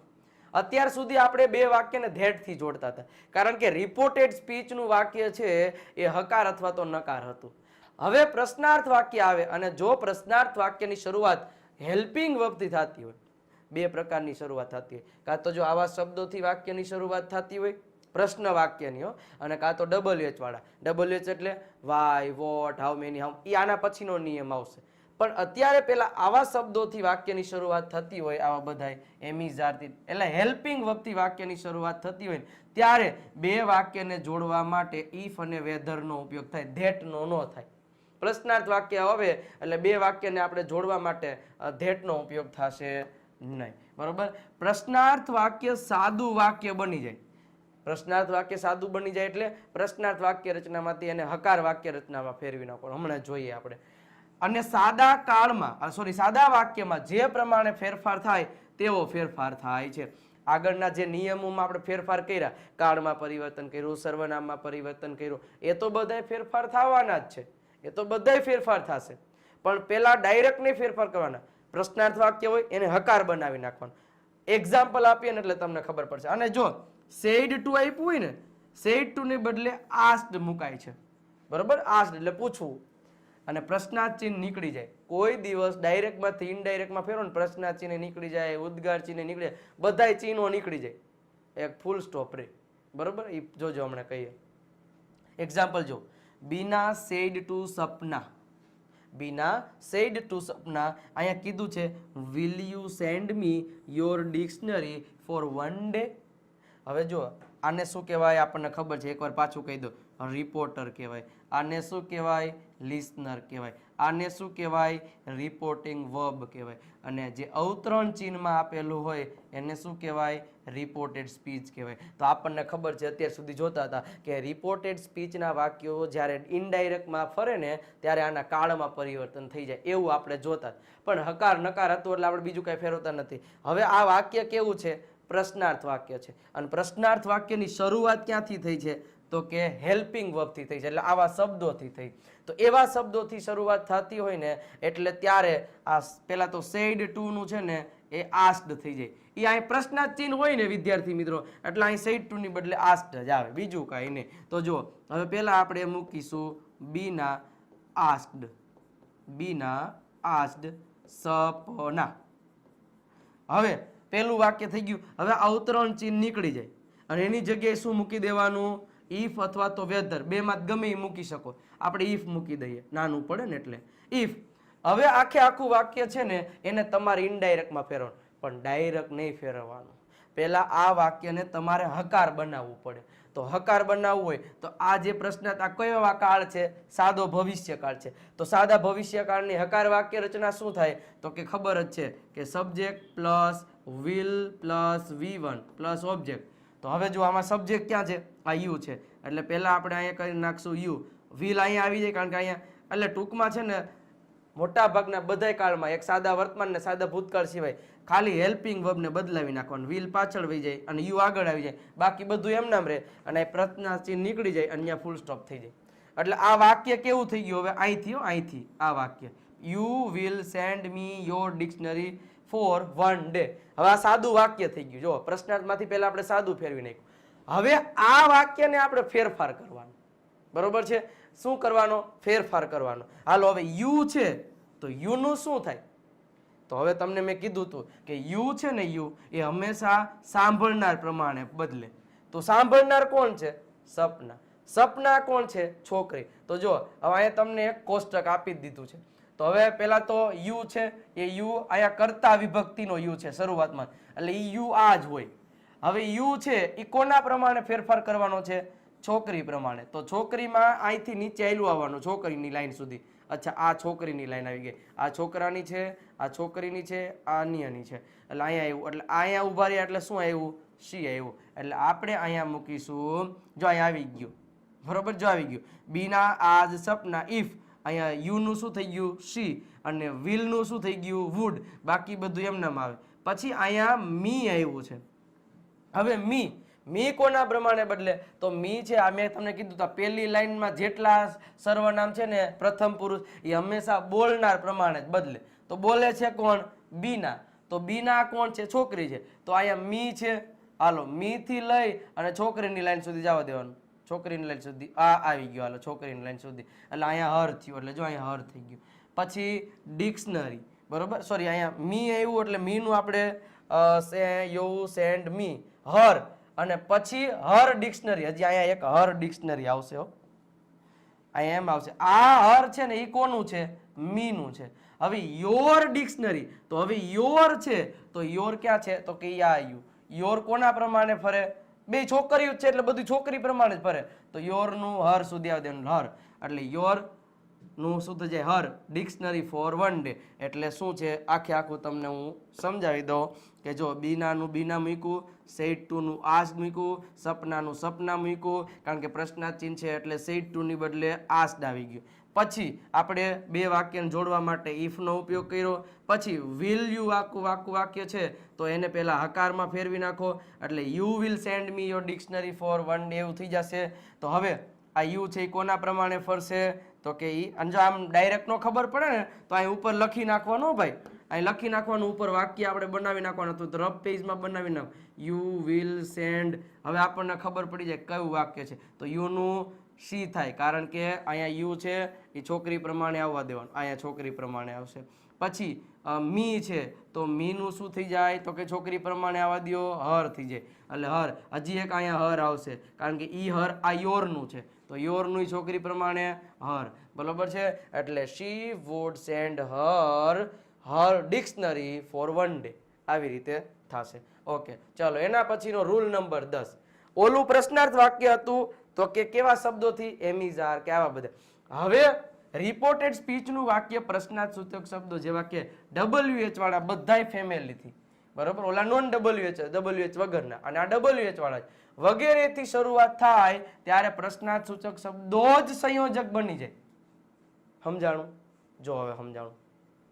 આપણે વાક્ય કહું ત્યારે વાક્ય સાદું બની જાય. ઓલાની જેમ જ વાક્ય સાદું જ બની જાય. કોઈ દી પ્રશ્નાર્થનું પ્રશ્નાર્થ અને સેડ ટુ ની બદલે આસ્ડ મુકાય છે. આટલી ખબર પડી. હવે જો સાદા વાક્યમાં આગળના નિયમ મુજબ ફેરફાર થાય છે, પ્રશ્નાર્થ ચિહ્ન નીકળી જાય. આ તો ભાઈ ખબર પડી ગઈ. હવે જો એક્ઝામ્પલ અહીં તમને કીધું છે Vikrambhai said to me where is your key. તો જો અહીંયા એમિઝારથી પ્રશ્નની શરૂઆત નથી થઈ, WH ના શબ્દથી શરૂઆત થઈ. તો શું પેલા વિક્રમભાઈ નું વિક્રમભાઈ સેડ ટુ નું શું થઈ જાય? આસ્ડ થઈ જાય. વિક્રમભાઈ સેડ ટુ મી. આમાં બીજા અહીંયા મી નું કઈ ન કરી નાખતા.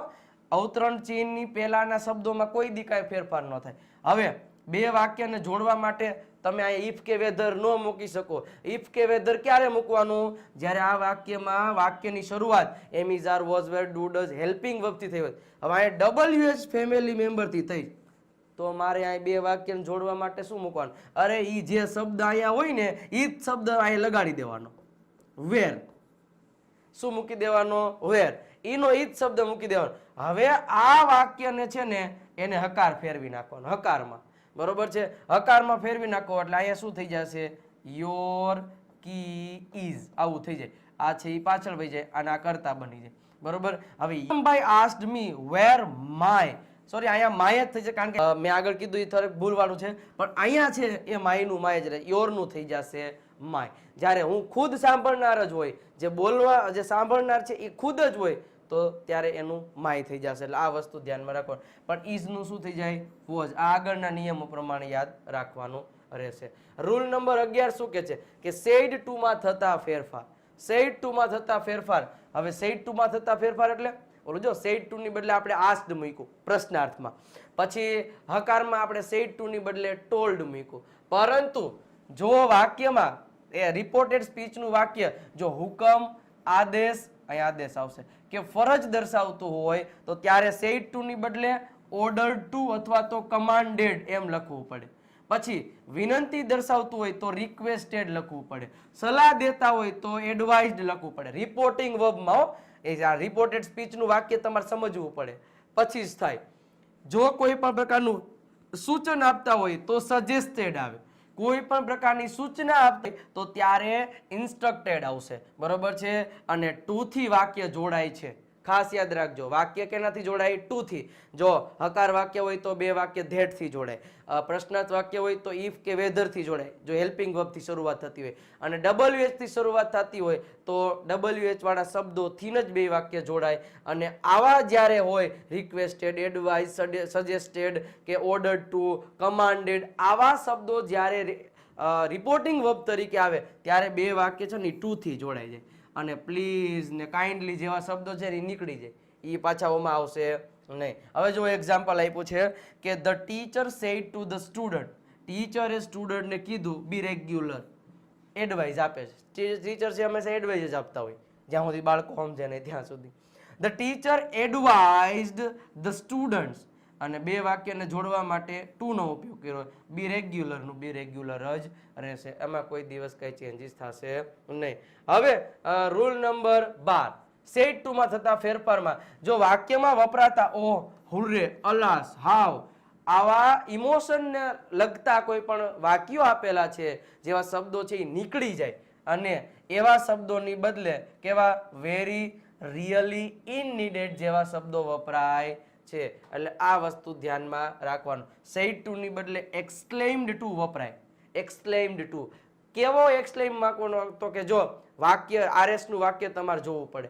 RS ના વાક્ય પ્રમાણે મૂકવાનું હોય કે રિપોર્ટેડ સ્પીચના વાક્યમાં ભાવ પ્રમાણે જો એક્સક્લેમ વિથ ડિલાઇટ, એક્સક્લેમ વિથ સોરો, એટલે કોઈ વાક્યમાં દુઃખની ભાવના હોય તો તમારે સોરો વાપરવું પડે. એક્સક્લેમ વિથ ડિસ્ગસ્ટ, ધૃણા પેદા કરે એવું કોઈ વાક્ય, ડિસ્ગસ્ટિંગ તમે સીધું છે. આવો શબ્દ ક્યારે આવશે? એક્સક્લેમ. આ રિપોર્ટિંગ વર્બમાં જ ફેરફાર થાય બધે. એક્સક્લેમ વિથ જોય, આનંદનો ભાવ હોય તો એક્સક્લેમ વિથ જોય આવે. જોયફુલી વાપરી શકો, એંગ્રીલી વાપરી શકો. બરોબર છે? અને in fear, with wonder, with surprise, with appreciation જેવા ફ્રેઝિસ વપરાય છે. આ બધા વાક્યો કોના ઉપરથી ખબર પડે કે રિપોર્ટેડ સ્પીચનું વાક્ય કેવો ભાવ દર્શાવે છે એના ઉપર આ આરવી તરીકે મુકાશે. હવે જો એક એક્ઝામ્પલ આપ્યું એટલે તમને ખબર પડશે. ધોની સેડ, ધોનીએ કીધું હાઉ સ્વીટલી સાક્ષી સિંગ. વાહ કેવું સરસ સાક્ષી ગાય છે. તો આ શું કર્યું? અપ્રિશિએટ કર્યું કહેવાય એને. તો જો ધોની સેડ નું થઈ જશે એક્સક્લેમ વિથ અપ્રિશિએશન. બરોબર? એટલે અહીંયા જે આ વાક્ય હોય ને આ વાક્યમાં જેવો ભાવ દર્શાવાતો હોય ને એવા ભાવમાં આમાંથી કોઈ પણ એક શબ્દ છે અહીંયા એક્સક્લેમ મૂકવાનો હોય છે. તો ધોની એક્સક્લેમ વિથ અપ્રિશિએશન ધેટ, બીજું વાક્ય ધેટ થી ન જોડાય. સાક્ષી, જો આ વાક્ય છે ને એ કેવું થઈ જાય? કેવું થઈ જાય? તો કે હકાર થઈ જાય. તો સાક્ષી ક્યાં આવી ગયું? આગળ આવી ગયું. તો સાક્ષી સિંગનું થઈ જાય સેંગ, વેરી સ્વીટલી. મેં તમને કીધું હતું ને હાવ ને આવા શબ્દો હોય, જો એ લખ્યું હાવ, અલાસ, હુરે, ઓ એવા શબ્દો નીકળી જાય ને એની જગ્યાએ વેરી, રિયલી જેવા શબ્દો છે એ એડ થઈ જાય. તો અહીંયા હાવની જગ્યાએ વેરી સ્વીટલી કરી દીધું છે. ઓકે, તો વિદ્યાર્થી મિત્રો અહીંયા જે આપણો છે 5મા નંબરનો ટોપિક તો નહીં કે ભાગ ડાયરેક્ટ ઇનડાયરેક્ટ નો છે એ પૂરો થાય છે. રિપોર્ટેડ સ્પીચમાં એટલે કે આરએસમાં લેટ અને લેટ્સ વાળા વાક્યો આપેલા હોય તો એનું ઇનડાયરેક્ટ કેવી રીતે કરવું, બરોબર છે. એના ઇનડાયરેક્ટ કરવા માટેના જે નિયમો છે એ 2 નિયમો આજે આપણે જોવાના છે. એકદમ સિમ્પલ રીતે, એકદમ યાદ રહી જાય એવી રીતે. અને એક વખત આ વિડીયો પૂરેપૂરો જોઈ લેશો એટલે લેટ અથવા તો લેટ્સ થી ઇનડાયરેક્ટમાં કેમ ફેરવવું એ તમામ પ્રકારની માહિતી તમને મળી જશે. ઓકે, તો આ અઘરો ટોપિક બધાય કહેતા હતા, પરંતુ તમે જેટલા પણ વિડીયો જોયા હશે એમાંથી તમને ખ્યાલ આવી ગયો છે કે જરા પણ અઘરો ટોપિક છે નહીં, બરાબર. એકદમ સિમ્પલ ટોપિક છે, એકદમ સિમ્પલ એટલા માટે કે આપણે એટલી શોર્ટકટ રીતથી તમામ વિડીયો આના 1 થી 5 લેક્ચર છે એ બનાવ્યા છે. હજી સુધી તમે નથી જોયા તો પહેલા એ જોઈ લ્યો. એમની લિંક તમને નીચે ડિસ્ક્રિપ્શનમાંથી નહીં મળી જશે, ઉપર આઈ બટન ઉપર ક્લિક કરશો તો ત્યાંથી પણ મળી જશે. અને ખાસ વિડીયો ગમે તો લાઈક કરી દેવાનો છે. ચેનલને સબસ્ક્રાઇબ હજી સુધી નથી કરી તો સબસ્ક્રાઇબ કરી દેવાની છે. હું વિજય નાકિયાને સ્વાગત કરું છું આપણી આ સરસ મજાની યુટ્યુબ ચેનલમાં. ઘણા બધા જે 10મામાં છે, 12મામાં છે અને કોમ્પિટિટિવ એક્ઝામની તૈયારી કરે એ તમામ લોકોને શેર કરવાનું પણ ભૂલતા નહીં. ઓકે, તો પહેલા તો લેટ્સ અને લેટ આ બંનેનો તફાવત આપણને ખબર હોવી જોઈએ કે ભાઈ લેટ અને લેટ્સ આનો મિનિંગ શું થાય, એ વાક્યમાં ક્યારે હોય અને શું કેવી રીતે, આ બધી માહિતી તમને આજે મળી જશે. ઓકે, તો હવે સૌપ્રથમ વિનંતી દર્શાવતા વાક્યો જેને લેટ વડે આપેલા હોય છે અને બીજું છે દરખાસ્ત સૂચવતા વાક્યો લેટ્સ. પેલા આ બંને વચ્ચેનો ભેદ સમજી લઈએ કે આ બંને વચ્ચેનો ભેદ શું છે. જો તમને એક એક્ઝામ્પલ આપું. તમે ક્લાસમાં બેઠા હોય, બરોબર છે, ક્લાસમાં બેઠા હોય અને તમે તમારા સર પાસેથી ક્લાસમાં ઘણી વાર કલાક પૂરી થવા આવી હોય પણ તમે નથી કહેતા સર રમવા જવા દો, ચાલો ને સર રમવા જઈએ. તો ત્યારે તમે એને શું કહો છો? વિનંતી કરી કહેવાય કે સર અમને રમવા જવા દો ને, લેટ અસ ગો અથવા તો લેટ મી ગો, મને રમવા જવા દો ને સર. આ એક પ્રકારની વિનંતી કરો છો. પણ દરખાસ્ત સૂચવવી એટલે શું? દરખાસ્ત નહીં, શબ્દ ગુજરાતી છે, ગુજરાતી કરતા હું અંગ્રેજી એક શબ્દ બોલીશ ને એટલે તમને વધારે યાદ આવી જશે. સજેશન આપવું. સમજીને ગયા ને કે કોઈ પણ પ્રકારનું સજેશન આપવું. દાખલા તરીકે ક્લાસમાં જ બેઠા છો અને સર પૂછે કે હાલો ભાઈ તમને આજે રમવા જવા દેવાના છે, શું રમશું આપણે? ત્યારે તમે તમારા સજેશન આપજો કે સર ચાલો આજે કે ક્રિકેટ રમીએ, સર ચાલો આજે આપણે ફૂટબોલ રમીએ, સર ચાલો આજે આપણે કબડ્ડી રમીએ. તો ત્યારે આપણે લેટ્સ થી વાક્ય બોલો. Let's play football, let's play cricket, let's play chess, આવી રીતે. પણ જ્યારે તમે ક્લાસમાં સર કહેતા નથી, બેઠા છો અને તમારે પરમિશન લેવી, સર મને રમવા જવા દો, sir let me go to play, આવી રીતના let me go to play. આ તમે આવી રીતે બોલો છો, બરોબર છે. તો એ વિનંતી દર્શાવવા માટે લેટ અને તમારે સજેશન આપવા, દરખાસ્ત સૂચવવા માટે લેટ્સ. આ બેમાં આટલો તફાવત હોય. ટૂંકમાં સજેશન આપવા હોય તો લેટ્સ થી તમારે કેવું પડે કે let's play, let's go, let's dance, let's. તો એ તમે સજેશન આપો છો, પરવાનગી નથી માંગતા, રિક્વેસ્ટ નથી કરતા. અને લેટ થી તમે રિક્વેસ્ટ કરો છો. Let me dance, let me drink, let me, એ તમે એક પરમિશન માંગો છો લેટ થી. અને લેટ્સ થી દરખાસ્ત. આટલું પેલા મગજમાં હોવું જોઈએ. સમજાઈ ગયું ને? સમજાઈ ગયું? વિડીયોને લાઈક કરતા જાજો. ઓકે, હવે આપણે સમજીએ રૂલ નંબર 11. બંનેને અલગ અલગ રીતે આપણે સમજાવેલા છે. સૌથી પહેલા જો રિપોર્ટેડ સ્પીચ, રિપોર્ટેડ સ્પીચ એટલે ઓલા ડબલ ઇન્વર્ટેડ કોમામાં હોય ને એને રિપોર્ટેડ સ્પીચ કહેવાય, બરોબર. જો રિપોર્ટેડ સ્પીચમાં વાક્યની શરૂઆત ખાલી લેટ થી થતી હોય ત્યારે આ નીચેના મુદ્દા યાદ રાખવાના. શું કરવાનું ભાઈ? વાક્ય આપ્યું ને એટલે સૌપ્રથમ પહેલા બોલનાર મૂકવાનું. એમાં બોલનાર, સાંભળનાર, આ બધું શું છે ખબર હોવી જોઈએ. આગળના નિયમો પહેલો લેક્ચર જોયો હશે એટલે આમાં બધી ખબર પડશે કે સાંભળનાર કોને કહેવાય, બોલનાર કોને કહેવાય, રિપોર્ટિંગ વર્બ કોને કહેવાય, રિપોર્ટેડ સ્પીચ કોને કહેવાય. એ તમામ પ્રકારની માહિતી તો જ ખબર હશે જો તમે આગળના લેક્ચર જોઈએ છે. અને ડાયરેક્ટ ઇનડાયરેક્ટ એવું છે કે જો આગળના લેક્ચર નહીં જોવો ને તો આમાં કાંઈ ખબર નહીં પડે. એટલે ખાસ બોલનાર મૂકી દેવાનો. અને રિપોર્ટિંગ વર્બ તરીકે, રિપોર્ટિંગ વર્બ કોને કહેવાય? બોલનારની સાથે જે ક્રિયાપદ વપરાયેલું હોય, સેડ ટુ, તો એ સેડ ટુ ની બદલે રિક્વેસ્ટેડ મૂકવું. શું મૂકવું? રિક્વેસ્ટેડ. કારણ કે લેટ થી આપણે કોઈને રિક્વેસ્ટ કરતા હોય, પરવાનગીમાં કોઈનો રિક્વેસ્ટ, એટલે લેટ વાળા વાક્યમાં રિક્વેસ્ટેડ મૂકવાનું. પછી ત્યારબાદ સાંભળનાર મૂકવું. બોલનાર હોય સાંભળનાર હોય, આ તો બોલનાર પછી સાંભળનાર. સાંભળનાર એવું ને બધે હોય જ, પણ હોય તો સાંભળનાર મૂકવાનું. સંયોજક તરીકે ટુ મૂકવું. બે વાક્યને જોડવા માટે આપણે નથી કહેતા કે રામ ટોલ્ડ શ્યામ ધેટ, આવું અત્યાર સુધી લખતા હતા. પરંતુ લેટ વાળા વાક્ય હોય ત્યારે સંયોજક એટલે કે બે વાક્યને જોડવા માટે ટુ મૂકવું. આમાં હું એક એક્ઝામ્પલ આપણે તમને બધું સમજાઈ જશે. ત્યારબાદ લેટને દૂર નહીં કરવાનું. આ લેટ વાક્યમાં હોય ને તો એ લેટ ઇનડાયરેક્ટમાં એમનામ જ રહેશે, દૂર નહીં કરવાનું. કાળમાં ફેરફાર કરવો નહીં, અન્ય ફેરફારો કરવા.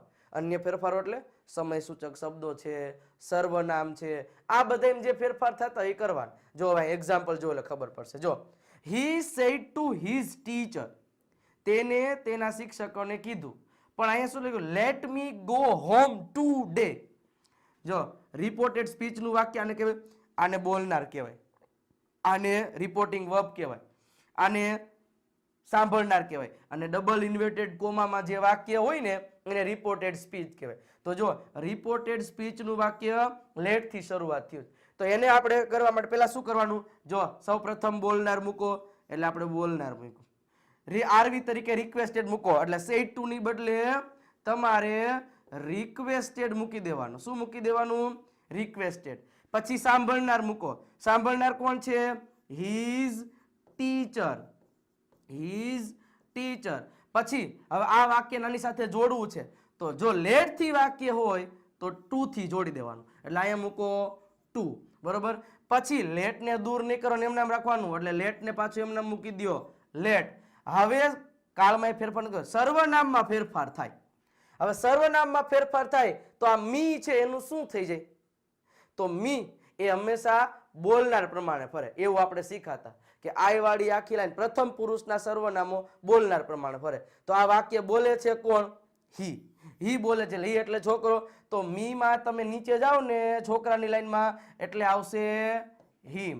હમણાં હું તમને સમજાવું કોષ્ટક લઈને.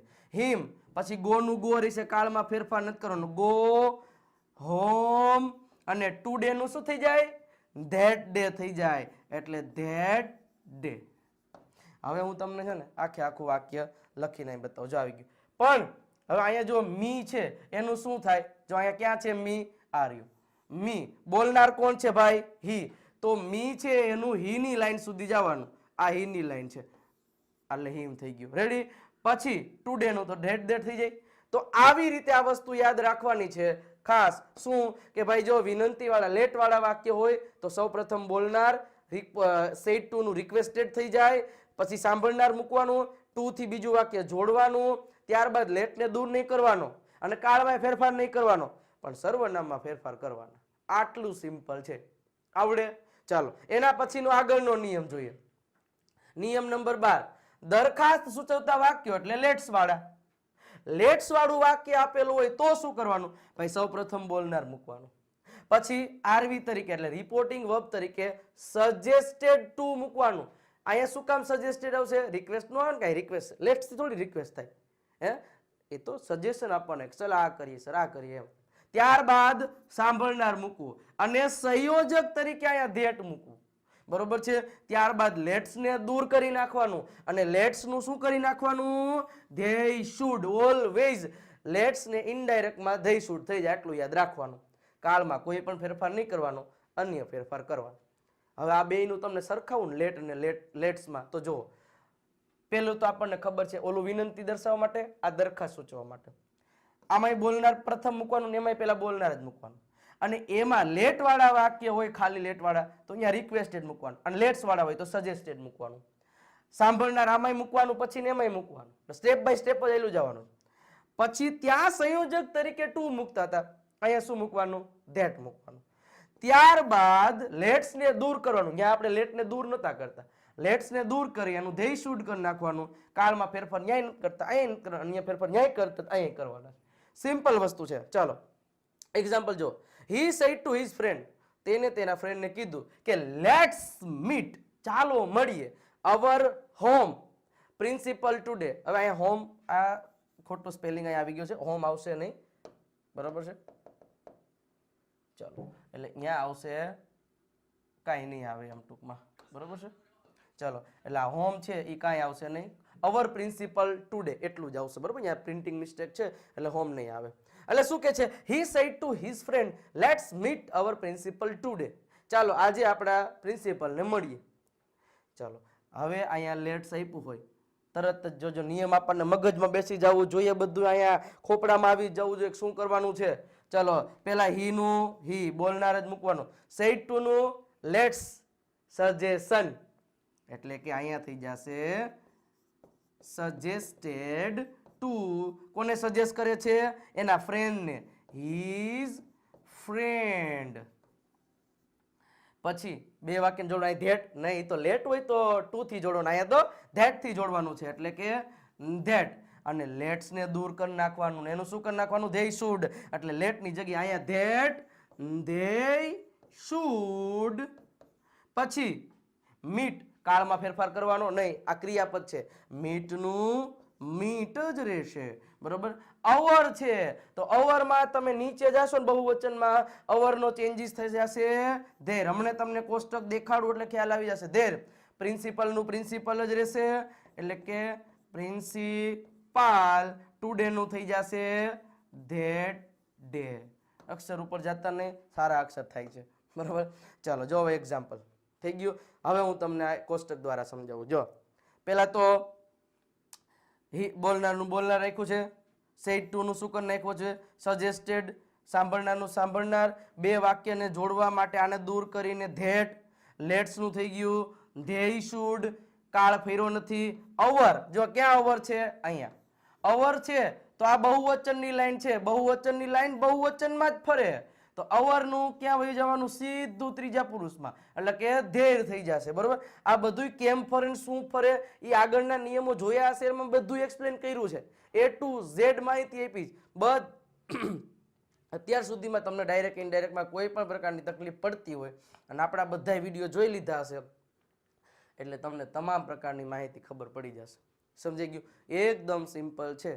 લેટ્સમાં લેટમાં શું ફેર છે નો સમજાણું, હજી એકવાર વિડીયો જોઈ લેશો બધી માહિતી આવી જશે. એના સ્ક્રીનશોટ પાડતો જાઓ, નોટ બનાવતો જાઓ, લખતા જાઓ એટલે ખબર પડી જશે. અને આગળના બધાય નિયમો જોઈ લેજો ને બધાય લેક્ચર જોઈ લ્યો એટલે તમને ખબર પડી જાય. કદાચ તમને આ લેક્ચર છે એ બધાય ન મળ્યા હોય, તમને ન મળે તો તમે આ નંબર ઉપર મેસેજ કરો 9722729392 કે ભાઈ મને ડાયરેક્ટ ઇનડાયરેક્ટ બધા વિડીયો આખી મોકલો એટલે આનું તમને આખી પ્લેલિસ્ટ મળી જશે, અથવા તો આપણે પ્લેલિસ્ટમાં મળી જશે, અહીંયાથી ગોતશો તો, બરોબર છે. ચલો તો આઈ હોપ કે મજા આવી છે ને બધું સમજાઈ ગયું છે. વિડીયોને લાઈક કરી દો, ચેનલને હજી સુધી તમે સબસ્ક્રાઇબ નથી કરી તો સબસ્ક્રાઇબ કરી દો અને શેર કરવાનું ભૂલતા નહીં. નવા વિડીયોમાં ફરી પાછા મળીશું. થેન્ક યુ, ધન્યવાદ.